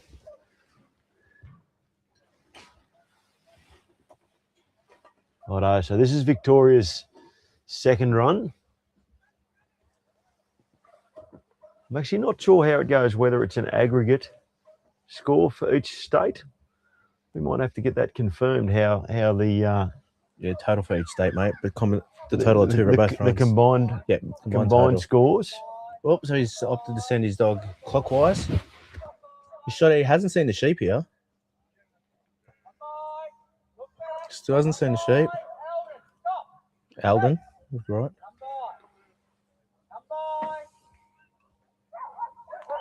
So the points deducted for that. Oh, he doesn't want him to come between him and the sheep because the dog's getting a little bit excited, and the sheep are actually going backwards too. So not only the dog hasn't seen the sheep, if the dog does see the sheep, it's making his job a little bit harder. Oh, there we go. He got him. It's just That's a long way out to see him like that too. When he was so excited, he's done really well to even pick them up with his vision. See what he does now. Coming in hot. Sam just asking for a bit of a steady there.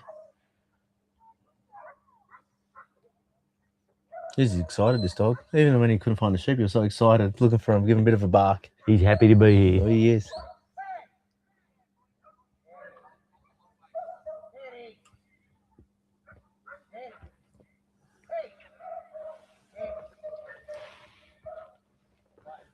Wasn't looking great there for a moment, He's got him. but he's he's got hold of them now, and they're delivered now. Delivered in 90 seconds.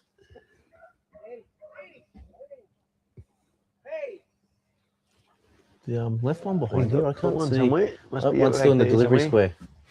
Go back and pick that one up. Stop. Eldon, stop. Stop there. Stop. It's going to be interesting how he settles these here now. Eddie, take your time. He's even there asking him to take his time.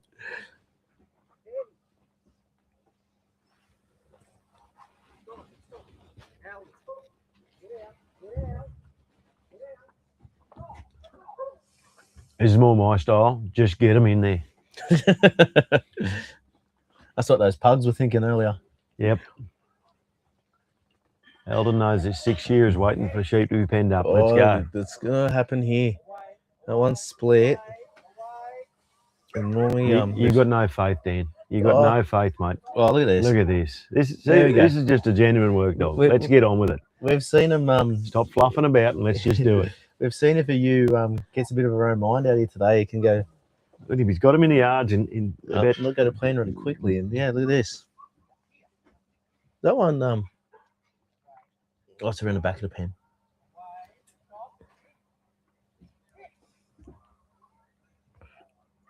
With the energy this dog's why got, would them sheep want to run back in there? yeah, I don't think he's gonna have any issues moving these around in here. Eldon's, he's on the job, eh?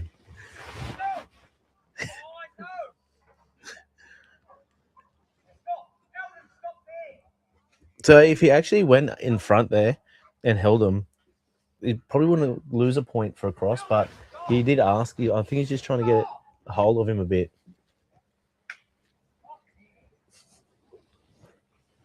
He's having a fat time, Eldon is.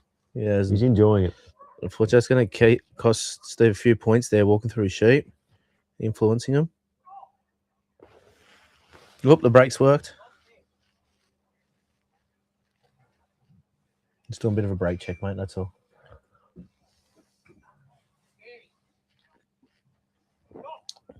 Gee, oh, he's got plenty of time off his sleeve.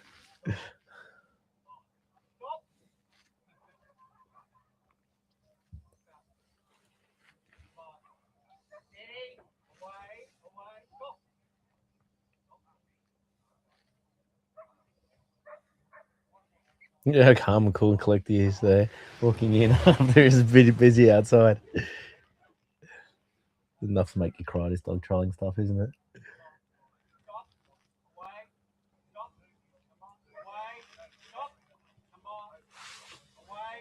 I'd like to see that dog come around and just tickle that front end there, And just like that. hats off to Stephen. Like he's in relative terms to this sport, he is a newcomer. He is. And this dog looks like take a bit of handling as well. There's blokes that have been doing this game for 40 years and haven't been going as well as this tonight.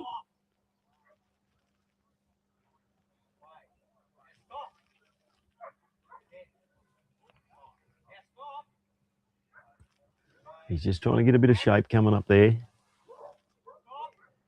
Bit of bump on the tail and then try and catch that side and shape him in the yard there. You'll be live all 15 runs plus 7 tomorrow, Sally, as well. Yep, so you can tune in tomorrow morning as well. Excuse me, watch the top 15 and then the top 7 of the championship, Australian Utility Championship trial. Oh, unfortunately, he's undone all the work he did there. He's bumped them out, so you have to redo that again. Maybe you could hit up Bendix for a bit of sponsorship.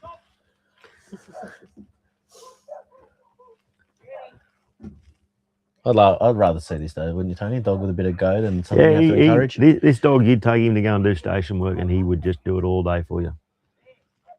Yep. He's just a work dog who just he'll get a bit more finesse as he learns a bit more. I'm not sure how old the dog is. I actually think he bred the dog, so he's Yeah, probably, he'd be only going to relatively be young, right? 2 or 3 year Yeah, he's old. still baby. This game, they don't sort of come good and start thinking until they're 6 or 7. Oh, got some hope there. There is hope yet. Yeah. You have a pretty young team yourself at the moment, wouldn't Yeah, yep. Like myself. you? 60 years young yesterday. Lots of giggles in Was here it? at the Was moment. it I don't know. yesterday? Happy birthday. It was For yesterday. yesterday, mate. That was yesterday. We'll talk about today, I think. Yeah. Too humble, mate. Too humble. There was other characters here that had birthdays yesterday, and they seemed to slip under the Was covers. it? Yeah. Anyway, back to dog trialing. So he's just trying to get a bit of finesse here. He's holding his dog. He's just waiting to see what sort of happens. One sheep, once they step over that magic line, they seem to go, oh, Yeah, we can yeah. get in here. Oh, that's what we're roll doing. that back in there. There's And here a he good goes, bit of yeah. stuff. Just wait till If that he- front just takes a bit of pressure off the front. A little bit of There we tail go. force There they here go. They're with the just bark starting would to- be. Might create a bit of flow. Oh, he just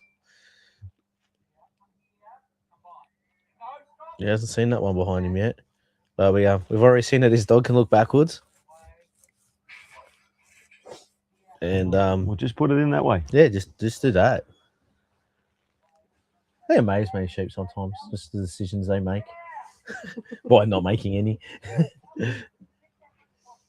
Get back on your game. Lovely. I noticed. I like the way he spoke to his dogs earlier as well. Just talks to them nice and calmly. Spent a lot of time helping in the let out. Stephen did as well over the last couple of days. Much appreciated. Like I said, without we've got our sponsors as well, but without our competitors chipping in, there's no one to let sheep out, and that's a pretty strenuous job being up there all day.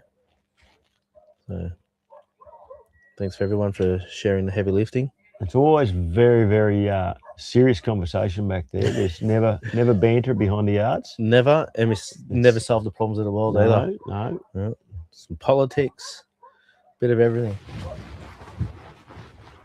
I don't think this.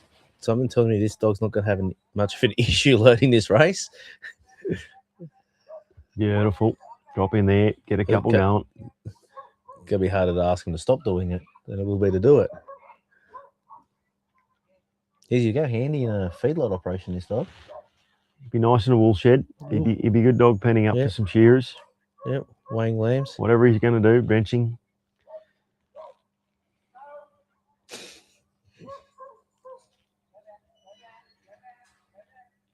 Same as was it Clancy, his first dog?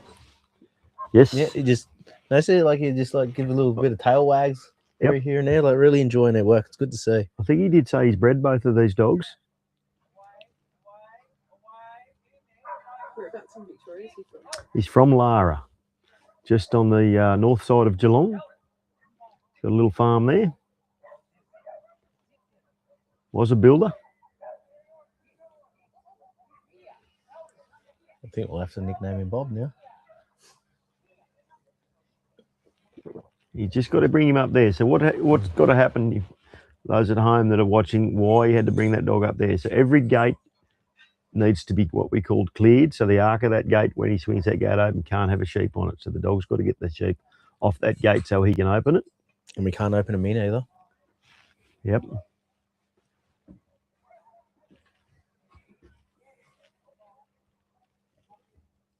Good little trick. He's up. He's loving this. Is to open your front gate when you're drafting too. Yep. Someone didn't do that yesterday. Yeah. Yep. Look how happy Eldon is. There He's you go. just having a wow of a time. Tail wagging, up. He calls him up.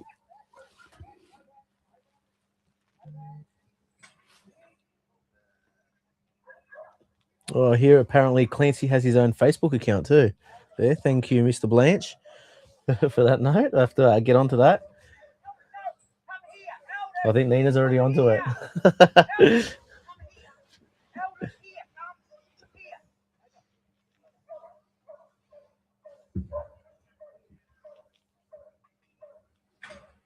Geez, he's enthusiastic, this young dog.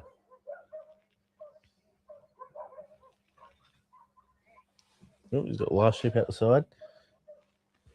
Did we find it, Nina? No. No? You want to send us a link there, Dan? We'll have a look at that.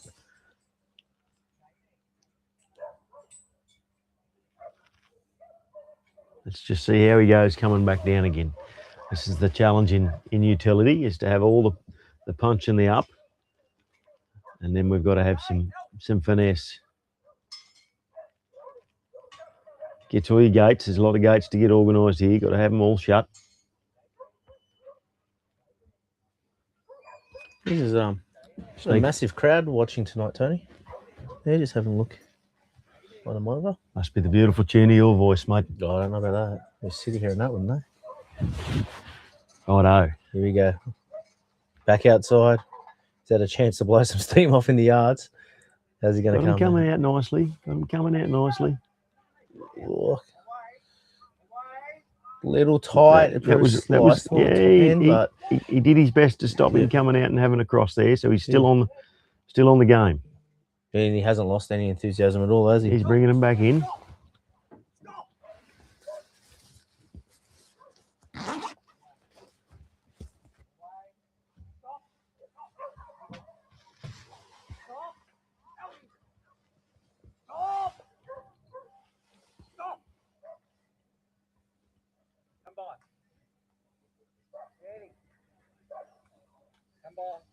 He looks like a teacher out there with his outfit. I know he's.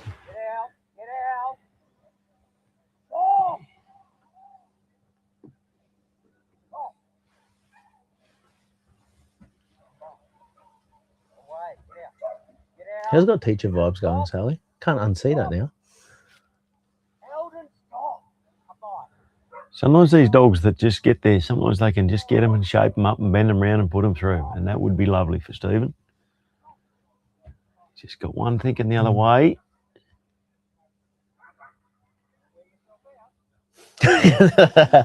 Yeah. Stephen give a bit of his own commentary. I was going to say, yeah, we put the mic on him out there, I reckon. He told Alden he's gonna wear himself out. It's time. Oh. Time? Or did he cross? He may have crossed. Anyway, the judge, the judge has stopped looking. So yeah, we don't have a technical error. We'd have to see what the judge's call on that is.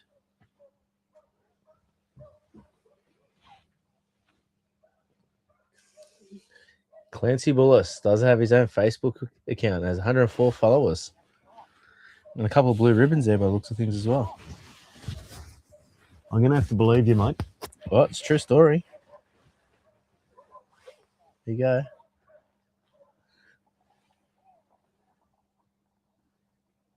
Righto. Well done, Stephen. Great effort. Thanks, Stephen. We've got another duck egg. Oh, so he's actually, he's run out of points. Next up, Micah TV. Gary's had a run as well. That Micah's name. I'm hoping that online you could hear Gary saying Micah's name, because then I don't have to attempt to get it right. If you want I was getting some lessons from him before the trial, and this time of night it's gone in one and out the other. You want to hear a fun fact about Micah's family? I want to hear heaps of facts. So we've got the Supreme 3 sheep on in Stanthorpe. And if it's not next week, the following week. Yeah. And yes. his dad is actually singing the New Zealand national anthem. Well, that is awesome. That's pretty cool. Yeah. He's a man of many talents. So he comes from the Gold Coast, sunny Queensland. Doesn't with Stephen having run now his 2 dogs and both the New South Wales guys running their dogs, I think Greg finished with a higher score than Stephen's first run. So that puts New South Wales just in front of Victoria. You are good on the maths. But Adrian's still in front and we've still got a dog to run. And dog to run. And Righto. Queensland have got a duck egg. So We're on here. who did Micah have here again? Sprout. Peyton Sprout. So Micah's actually a labourer by Monday to Friday. Another one in the construction industry. Yeah, does Oh, look at that. does support the Queensland trialling CUDA. And Queensland State of Origin team, unfortunately. Yeah. It's the only thing that I hold against him. Geez, that dog done a lovely job of covering that sheep, but then also giving a bit of ground to let them get back together. He's coming a bit hot. I think Michael will get hold of him the closer he gets.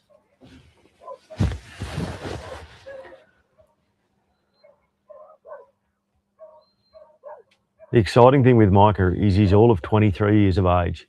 And so, like, In dog trialling, that is, he is a pup. and so enthusiastic. Yeah. Like, just wants to know more.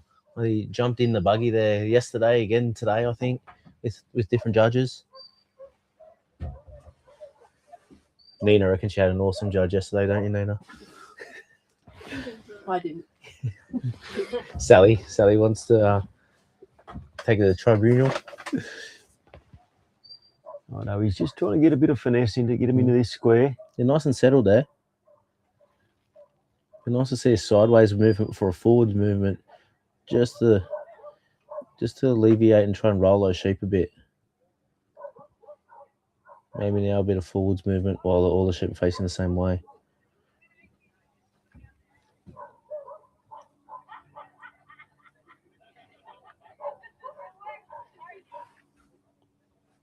Got that sheep looking through the square now. The one on the outside wants to roll in. Half a step more delivered. Beautiful. And got him on the good side. On the good side. And do you want to explain why that's a good side? Well, he started them on the right. He doesn't have to cross them over. And now he can actually walk. And if he can just get in front of that sheep a little bit there, then the sheep actually, they'll pick up. They actually realise. So you can imagine there's a bubble around those sheep. They can sometimes suck onto the handler. So they'll go, oh, he's leaving. See that sheep looking at him? He's going, oh, if I go to him, I get relief. I'll get away from the dog. Probably just, it would have been close to a point there, but I think he might have saved that. And the only reason for that is the sheep were just outside the marker. Sprout's actually thinking he's just, oh no, I've just, you've got him come along. Just keep that shape just nicely. And that's how you want him. Is handler walking at that pace, sheep coming at the same, and then the dog just holding that same distance. He's probably just coming a little bit tight there. Just a little bit, yep. That's probably the nicest run we've had coming across there. The nicest carry, yep. Might just have to... Delivery was pretty nice. Might have to flick Sprout around there just to cover that side. He's done that himself. Look there, got some shape there nicely. Yep. It's alrighty. Nice little breakout off that sheep. Just enough to roll them. These two on the left here are having a look. So if they can go forwards before that other one rolls, likelihood is they might go in that gate. I'll back him in. Yep. Calm handler. Very calm.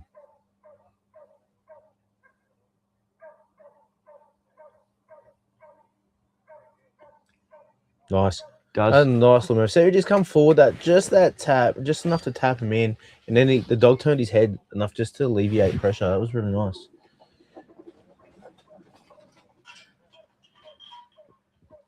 And look at that. Sprout leaves those three alone. I don't even think Micah said a word. He just knows, okay, wait, you're grabbing that gate. The next job's over here.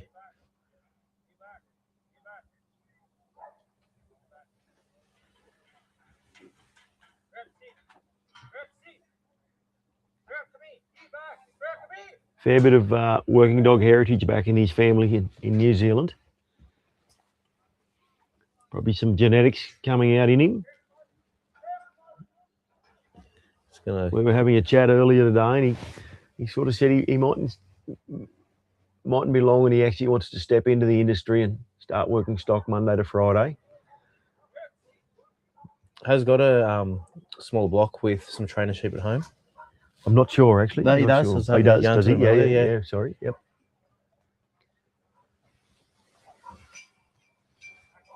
We're gonna ask Sprout to draw them to the other side of the yard now into the forcing pen. Got a bit of lift coming on here. This is for Queensland. Get a good score here. Anything is possible. It's near 38 to be in front of New South and Vic.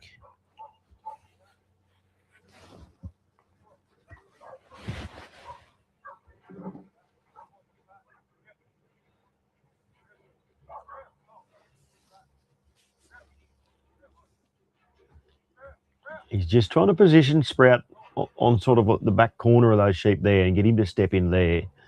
Get those couple to turn around and start thinking, yep. The dog keeps doing this sideways movement. They start to go, well, you don't really mean what you're asking. He's just got to get him to come in. He might even try and lift the energy up in the dog. A bit of bounce, get the energy up, might get a bit of forward movement for him. The scores haven't been updated yet, so I can't check that I was right. Oh, yeah, thanks, Sally, pointing them out in the bottom. So Adrian a Monster on a 42, Gary and Broke on a Duck Egg on a big 0 there, Stephen and Clancy on a 34. Sorry, just repeat that one again, what? Gary White was what? Yep, that one. Stephen Clancy on a 34, Rick and Jinx on a 0, Greg and Harvey on a 37. So I was right. And Stephen and we've got Aladdin here now. I'm sure it's Alden on a 0. Alden, Aladdin. Can't. I was better at maths and put a dollar sign in front of it than English. And so we've got Adrian and Ali next. So Sprout's just having a little bit of trouble here. Just these sheep have just gone. Don't think you're serious, bud. We'll just see what sort of tricks he can pull out of the bag here to see if he can get a bit of shape coming up on these sheep. I mentioned Adrian and Ali next. Good split of collies and kelpies here too, representing. Ali's obviously a collie, and Sprout and Jinx. They need more fur in Tasmania. No, Adrian was a diehard Kelpie man, and he was, and he started playing a bit more through sheeping, so he's gone with it. The type of dog that is more suited to that sport. He's got a bit of a split camp. Ali's more than capable as well. She's beautiful. He does run a lot of cattle, and the Border Collies can have a fair bit on cattle too. So they are very useful still on station work. And g'day, Anthony Wilson. Thanks for the shout out, mate. Hope you're enjoying the video here and us two gibbering on.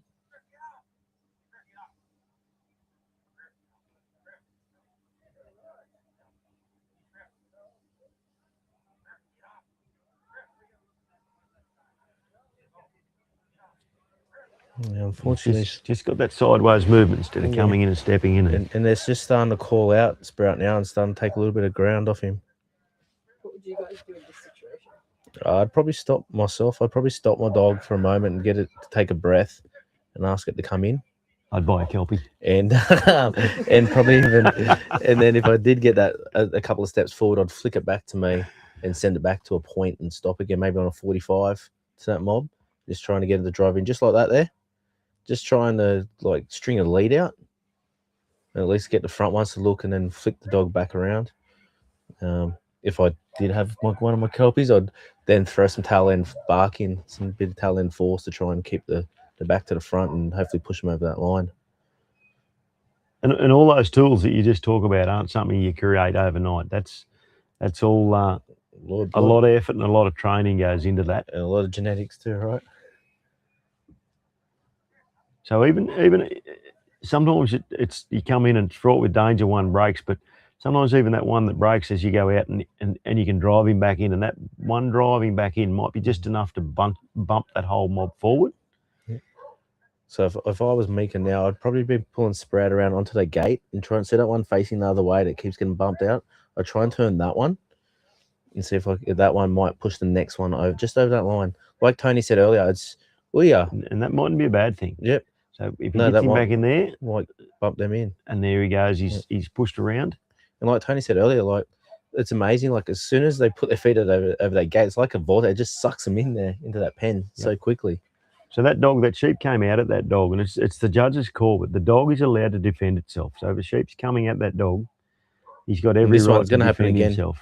Here, that one's going to take him on. And you can hear Micah. He's driving him. Yep. So there's a whole lot of stuff that's going on there. He's got him rolled in there now. Sally's in the box here, willing him on. There we go. Lovely. Had to work for that. Righto. So as a handler, once you get him in there, one of the things is to forget about that last bit and let's just play on. It's very hard to do. Do you have points in a trial where you try to stop and reset yourself? Should I or do I? It's a great question. Should I or do I?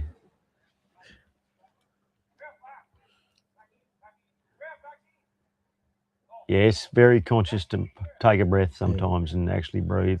And utility is a bit different, that you sort of go, well, I'm actually going to try and take the time, because you've got to remember that 3 of these sheep in this mob here, you're going to get outside. So if you're super roughed on them and you start bashing them into fences or whatever here, and you unfortunately get that one outside, he's not going to forgive you very easily. No. He's just trying to get Sprout to get up on the front there, get that front sheep moving. Just a little hesitant at the back here. I think you might even have one backwards. The front one might even be backwards in the race there. I think you're right, mate. To the when you've had that big pause and you've struggled to remove them before they went in the gate, do the sheep now know that they've got a bit more control over the dog? Yep. Yeah, all the energy in the mob has all gone out of it. So he's got to get that energy back up. Dog's got to work a little bit harder again. And see there, like even Sprout coming over the top of him. Like if you come through the ground, more likely that the sheep going to punch forward over the top of him and create a little bit more flow. And he's just a little bit uncomfortable coming through them, which is why he's coming over the top. And unfortunately, every time he comes up and it's ineffective, well, it's costing him points. See that? So you come back through them there and they all just shot past him. Nearly across the line. So we can't shut that gate. And we can't kind of see with him there. Just Micah's standing in the way there. But the back feet of that sheep mustn't be across the line of that gate yet. So it's still a bit of room up the front. Yeah. There we go. He's got him up the front. We need Sprout to come back.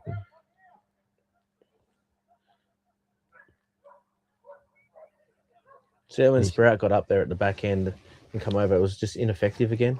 Where if he come through like he did that first couple before, they would have just ducked past him. They would have filed over.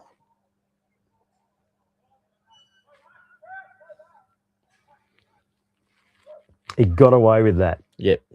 That sheep could have nearly turned, and then he's got to get in there and turn it back. He's got one backwards there. He's working pretty hard in the race here.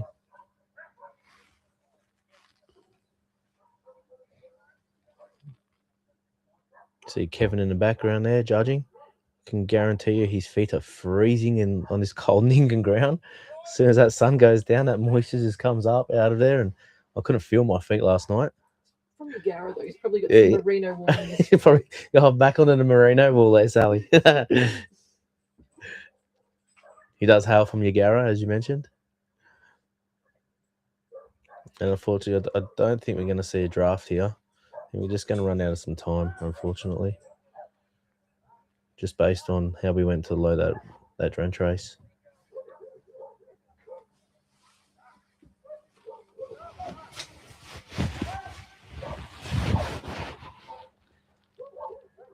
Can our viewers watch this back, Sally? And how do they do that? On YouTube or Facebook. Back on YouTube or Facebook? And is there a link on It'll YouTube? just remain where it is. Yep, remain where it is. Cool. And where? Gary White's Working Dog Training YouTube. Yep. Cool. You can also catch his new online program. Yeah, there you go. Giving him a plug. Good work. And unfortunately, Micah has run out of time there. Righto. I think I think he's won it. I think it might be Tasmania might have that in the bag. I don't think Adrian needs to run a dog. I think he's taking the biscuits. And ladies and gentlemen, welcome to utility trialing. This is how it can roll. Was it first dog out and last dog out?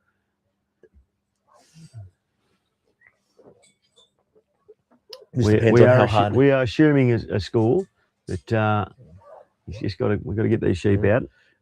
It depends how hard Adrian wants to I stick the don't knife know. and twist it in. Bad luck there, Micah. We've got another duck egg. Another duck egg. This is pretty familiar how the weekend's been. We can get a couple of good runs, but there's been a fair bit of disappointment. Certainly in my camp. What sort of a game's he going to play? He's giving us a wave there. He's walking in extremely comfortable. This is 2 years in a row. The Tasmanian. Oops, the camera there, don't know. Where is he? Makes it worth his while coming across Bass Strait. Where is he? He's just below the box here. How are we feeling down there, Adrian? Couldn't feel any better because it doesn't matter. So there you hear it. Adrian says, I couldn't feel any better because it doesn't matter.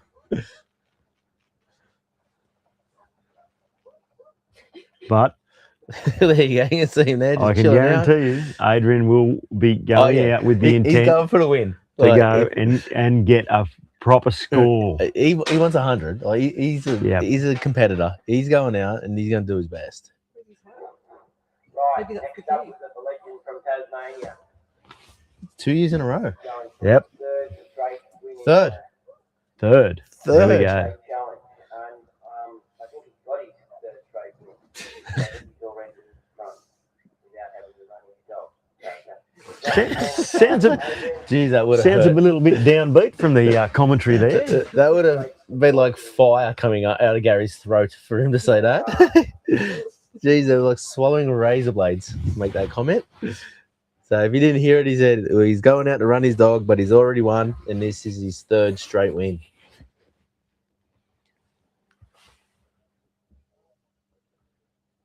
So here we got Allura Ali. So from 3 Sheep Lines, this dog, but she can definitely hold her own. Righto. Sheep are out, just waiting for him to settle.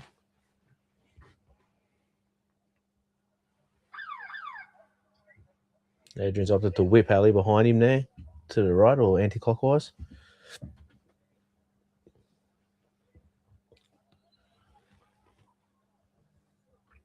Always amazes me how that dog can be running out and he's watching those sheep as he's running out and still know there's an obstacle in front of him and he needs to Yeah. bend out around. There's a beautiful cast. Big breakout. And look how much Gets cover in- she's got on that Gets in side. front of those sheep. Yeah.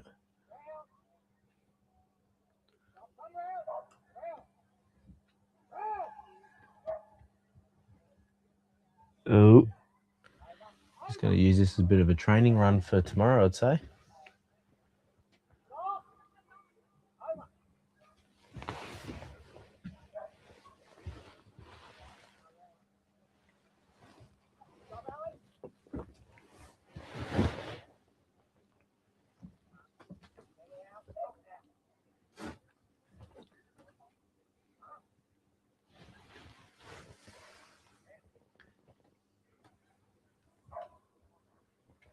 G'day, Lee Micken. I'm glad you're enjoying the commentary, mate. Wish you were up here with us too as well, mate.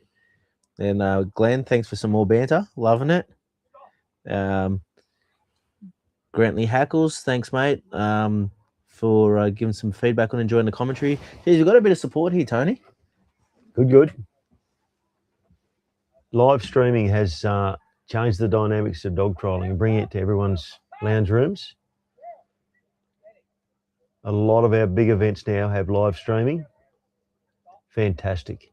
Do you use it as a training tool for yourself at all? Go back and watch your own stuff? I'm a pretty simple man. No, delivered there. Adrian's moving to his peg. Sorry, to the corner of his box, left his peg, and start making his way down the corridor. Adrian has a brother to this dog, and they are absolutely chalk and cheese. He's just bumped him around there a little bit too much. Adrian's decided he's quite happy to wear the points. Does it? Like I said before, it doesn't really matter anymore. Preempting there. Yeah. I reckon he's got the pen in mind. Yeah. I reckon he's got the pen in mind. They'd be burning him. At this stage. They'd be burning him that he didn't get it with Monster. So I'd say you're pretty accurate there. Just checking myself to see. So Adrian has dedicated a lot of his time to the sport. He's previous Tasmanian president for a lot of years, I believe. And he has been a previous Australian president. I'll actually correct myself there as well. Adrian hasn't got Ali in the top 15. He's actually got Sue in the top 15 tomorrow. So good luck to him tomorrow. It was a nice bit of work. So tomorrow, the top 15, so it's an aggregate of all three scores. So the score that the handler has on the board already, plus the score in the top 15. And then for those lucky enough to get in the top 7, then the 3 scores will be added together. So it's not just about getting one good run. It is consistency. And on these sheep, and as you've seen by the form tonight, it will be anybody's game. Yeah. It's just got to start again, right? Like everyone's on 0 in your mind because it can happen. I think I went in the lowest in the novice final today and ended up midfield. So the cutoff score for the 15? Yep, actually, yep, I can because I actually scored that. It was 40. 40 is the cutoff. So that shows you we'll double check how tough it's been.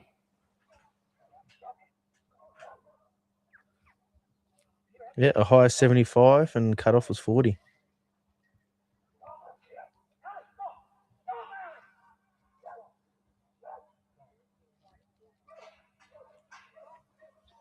And we say tough, but these sheep have been excellent sheep. They've been very workable. But what they do show you, if there is a little fault in the dog, they will bring it up. Bless you, Nina. You tried to hold that in and your head nearly exploded. Once again, our great judge, Kevin Howell, he's just going around the other side to get a better look. Yeah, Ali has a bit of presence, doesn't she? Look at her come forward. She loves to come forward.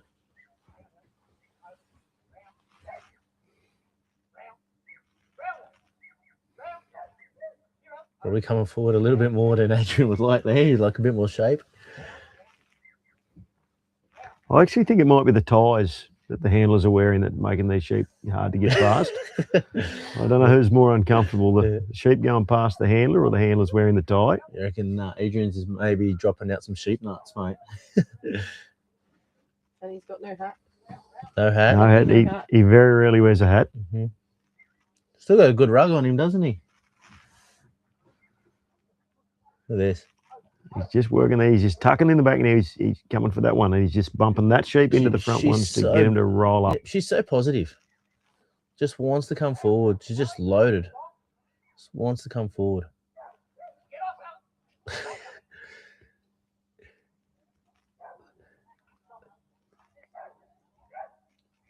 Adrian just asking Ali to come off there and kind of the way, because he asked her and time she took off, unfortunately she did tail turn, but probably a bit of a combination of timing there, more so than what some people would consider weakness. Do you think it helps if you draw them back and then they come back in again, like back and forward to push them through. The dog? Yeah. So they Yeah, create, sometimes like, if you're in that position where you're in a head-to-head confrontation and you reverse the dog, the sheep will look at that as some weakness and go, "Oh, I just shaped up to that dog and it moved off me." So the next time you go to send it in, it goes, "Oh, why would I come? I'm not coming off you. You walked off me last time." So it becomes a bit of a battle of the And wills. see how this dog, he lifts his head up, comes up Yep. in the front end. Yep. So that shows, it sort of implies I've got more presence. I'm bigger than you. Yeah. So he can switch it on and switch it off. And when he gets outside, then he lowers his front end down, which softens him. Oh, had a leader there and it changed its mind. So they're all the things that someone might be better than me, but I would say that they're not the trainable things that we look for. That's No, just how the it's dog is. Genetics, mate. I 100% agree with you there. If someone can train that, I want to know how. So if we have got someone out there that can train that, please, Mr. Miyagi me. There we are. He's got them shaped up there. And Just look at that. he comes over. Hopefully, no, it didn't. Oh, he did get it. It's great to see a collie like so positive in close proximity like that. Yep, she hates backing. Look at that. I wouldn't say she hates backing. I just think it's just. No, I don't mean she hates backing. I'm being a bit sarcastic there, mate. Yeah. She was loving it. Like, she was absolutely loving it. I love how enthusiastic she was getting back that big leap as well. Like, this dog loves the close stuff. So he just. Oh no, he did get away with it. Yeah. That dog just left that front before he'd finished the job. So you just got to be careful that when they come up to do something, they've got to actually get that job done. Look how they're just coming off that see how light she almost just, a bit yeah, there. and she just shut down like 2 gears. Mm. She went from being high to just shut down, conserve a little bit of energy, let things settle and simmer for a moment. She's got a good handle on it. Little wag of the tail. Yeah, I'm cool, boss. Perfect employee, like in terms of enthusiasm.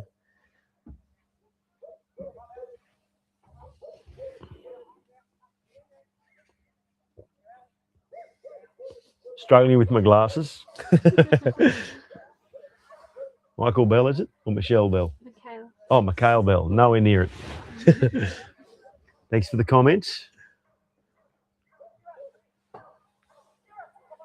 Jeez, I love this little bitch. Whoa, he nearly forgot the draft. It's just in the nick of time. Thinking about working dogs and getting sheep to go. And so it's not all about dog work. There's a lot of things that can go wrong out here. Just brings her up. Here we are, got a flow on again. It looks like drenched spray for life. It does, doesn't Must it? be a little jam in there. And Adrian doesn't fluff about it. He's not going to wait for it to happen. He's going to make it open up and make it come through. And he's got the dog for it too. Like, you're not going to have to ask her twice to come up there. Like, she's lovely. We got the draft. Yep. Thought he was going to miss it for a moment there. Just under 5 minutes. He can get the big ones up too, Adrian. Watch him go. Seen him power walk. He could make an Olympic team. Get all his gates shut. He hasn't sit back and wonder, does he? I think he's going to take great pleasure in rubbing this in on a few For a other long states. time. And he's got the the trifecta. No, it's not The trifecta. trifecta? It is called trifecta, isn't it? Yeah. Not much of a gambling man.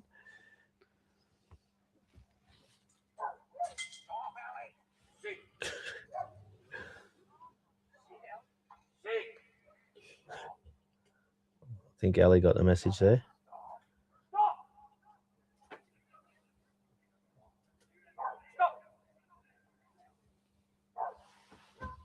Look at that.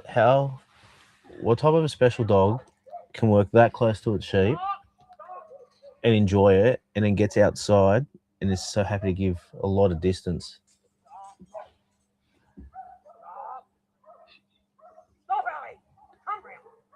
Just a Look at the shape on her.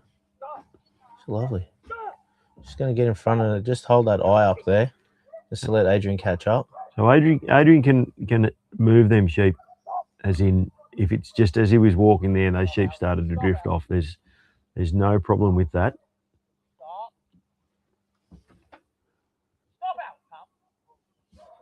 As in he can't step to move those sheep, but if they went off him by coincidence, that would be okay.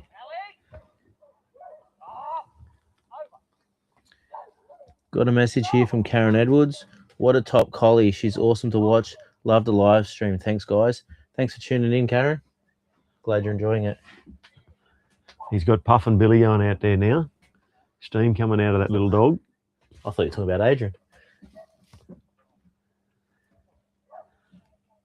We got just over 2.5 minutes on the clock.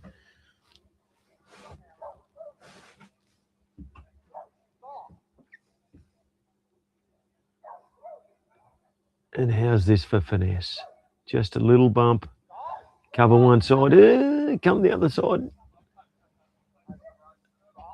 Look at that. How's this march going to go? I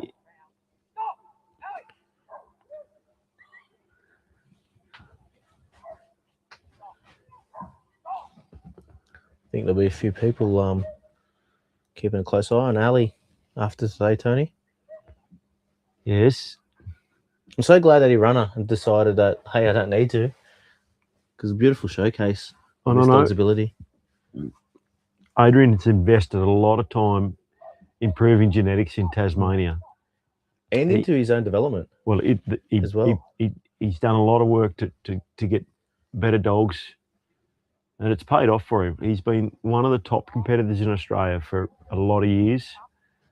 He actually had the privilege to judge the Australian Yard Dog Championships. Yep, earlier this year down at Lucindale. I think this is one of the first times that he's heading home from here. Normally he heads to a string of trials after here as well. He's been to a few on the way to get here. Yep. He loves coming over and supporting dog trials of 3 Sheeps and Yard. Cattle trialing as well. Cattle. Oh, unlucky there, Ali. I thought she was going to put them through.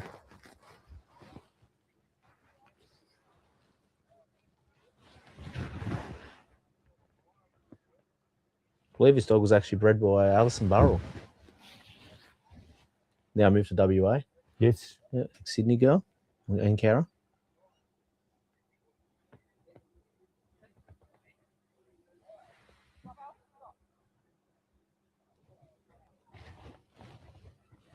Big career. Righto.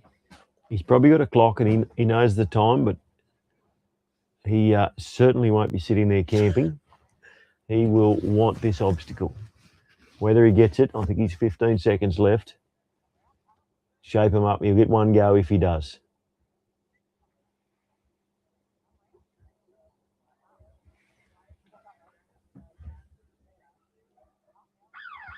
Oh, unlucky. And that's time. Unlucky. And even after all that lovely shape there, Ali still wanted to come forward. That was really nice to watch. But here we go. Tasmania.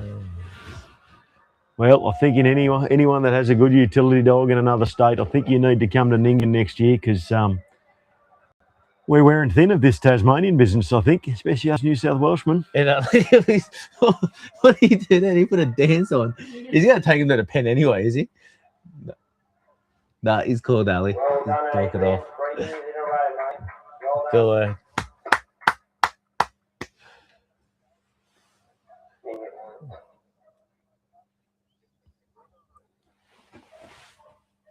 Well, that's a wrap. Adrian just got a score of 29. 29. Well done, mate. That was more than enough. So I suppose we'll they got that. I can see that fire twinkling them over there, Tony. So Right, we've got the placings. Winner, of course, was Adrian Carpenter from Tasmania. Got a score of total of 77. Second place was the Mighty New South Wales team, the Mighty Blues, with a huge total of 37. Well done. Third place was Victoria with 34. and Queensland for fourth. Congratulations, everyone. Good job. So in case we didn't hear that at home, so obviously Adrian and Tasmania have taken out the title again this year. New South Wales in second, Victoria in third, Queensland fourth. Queensland fourth. And also be mindful that South Australia, unfortunately, our thoughts are with David Lee, that he was in transit. So we would love to see him here next year. Yeah. Yep. Back on live stream tomorrow for the top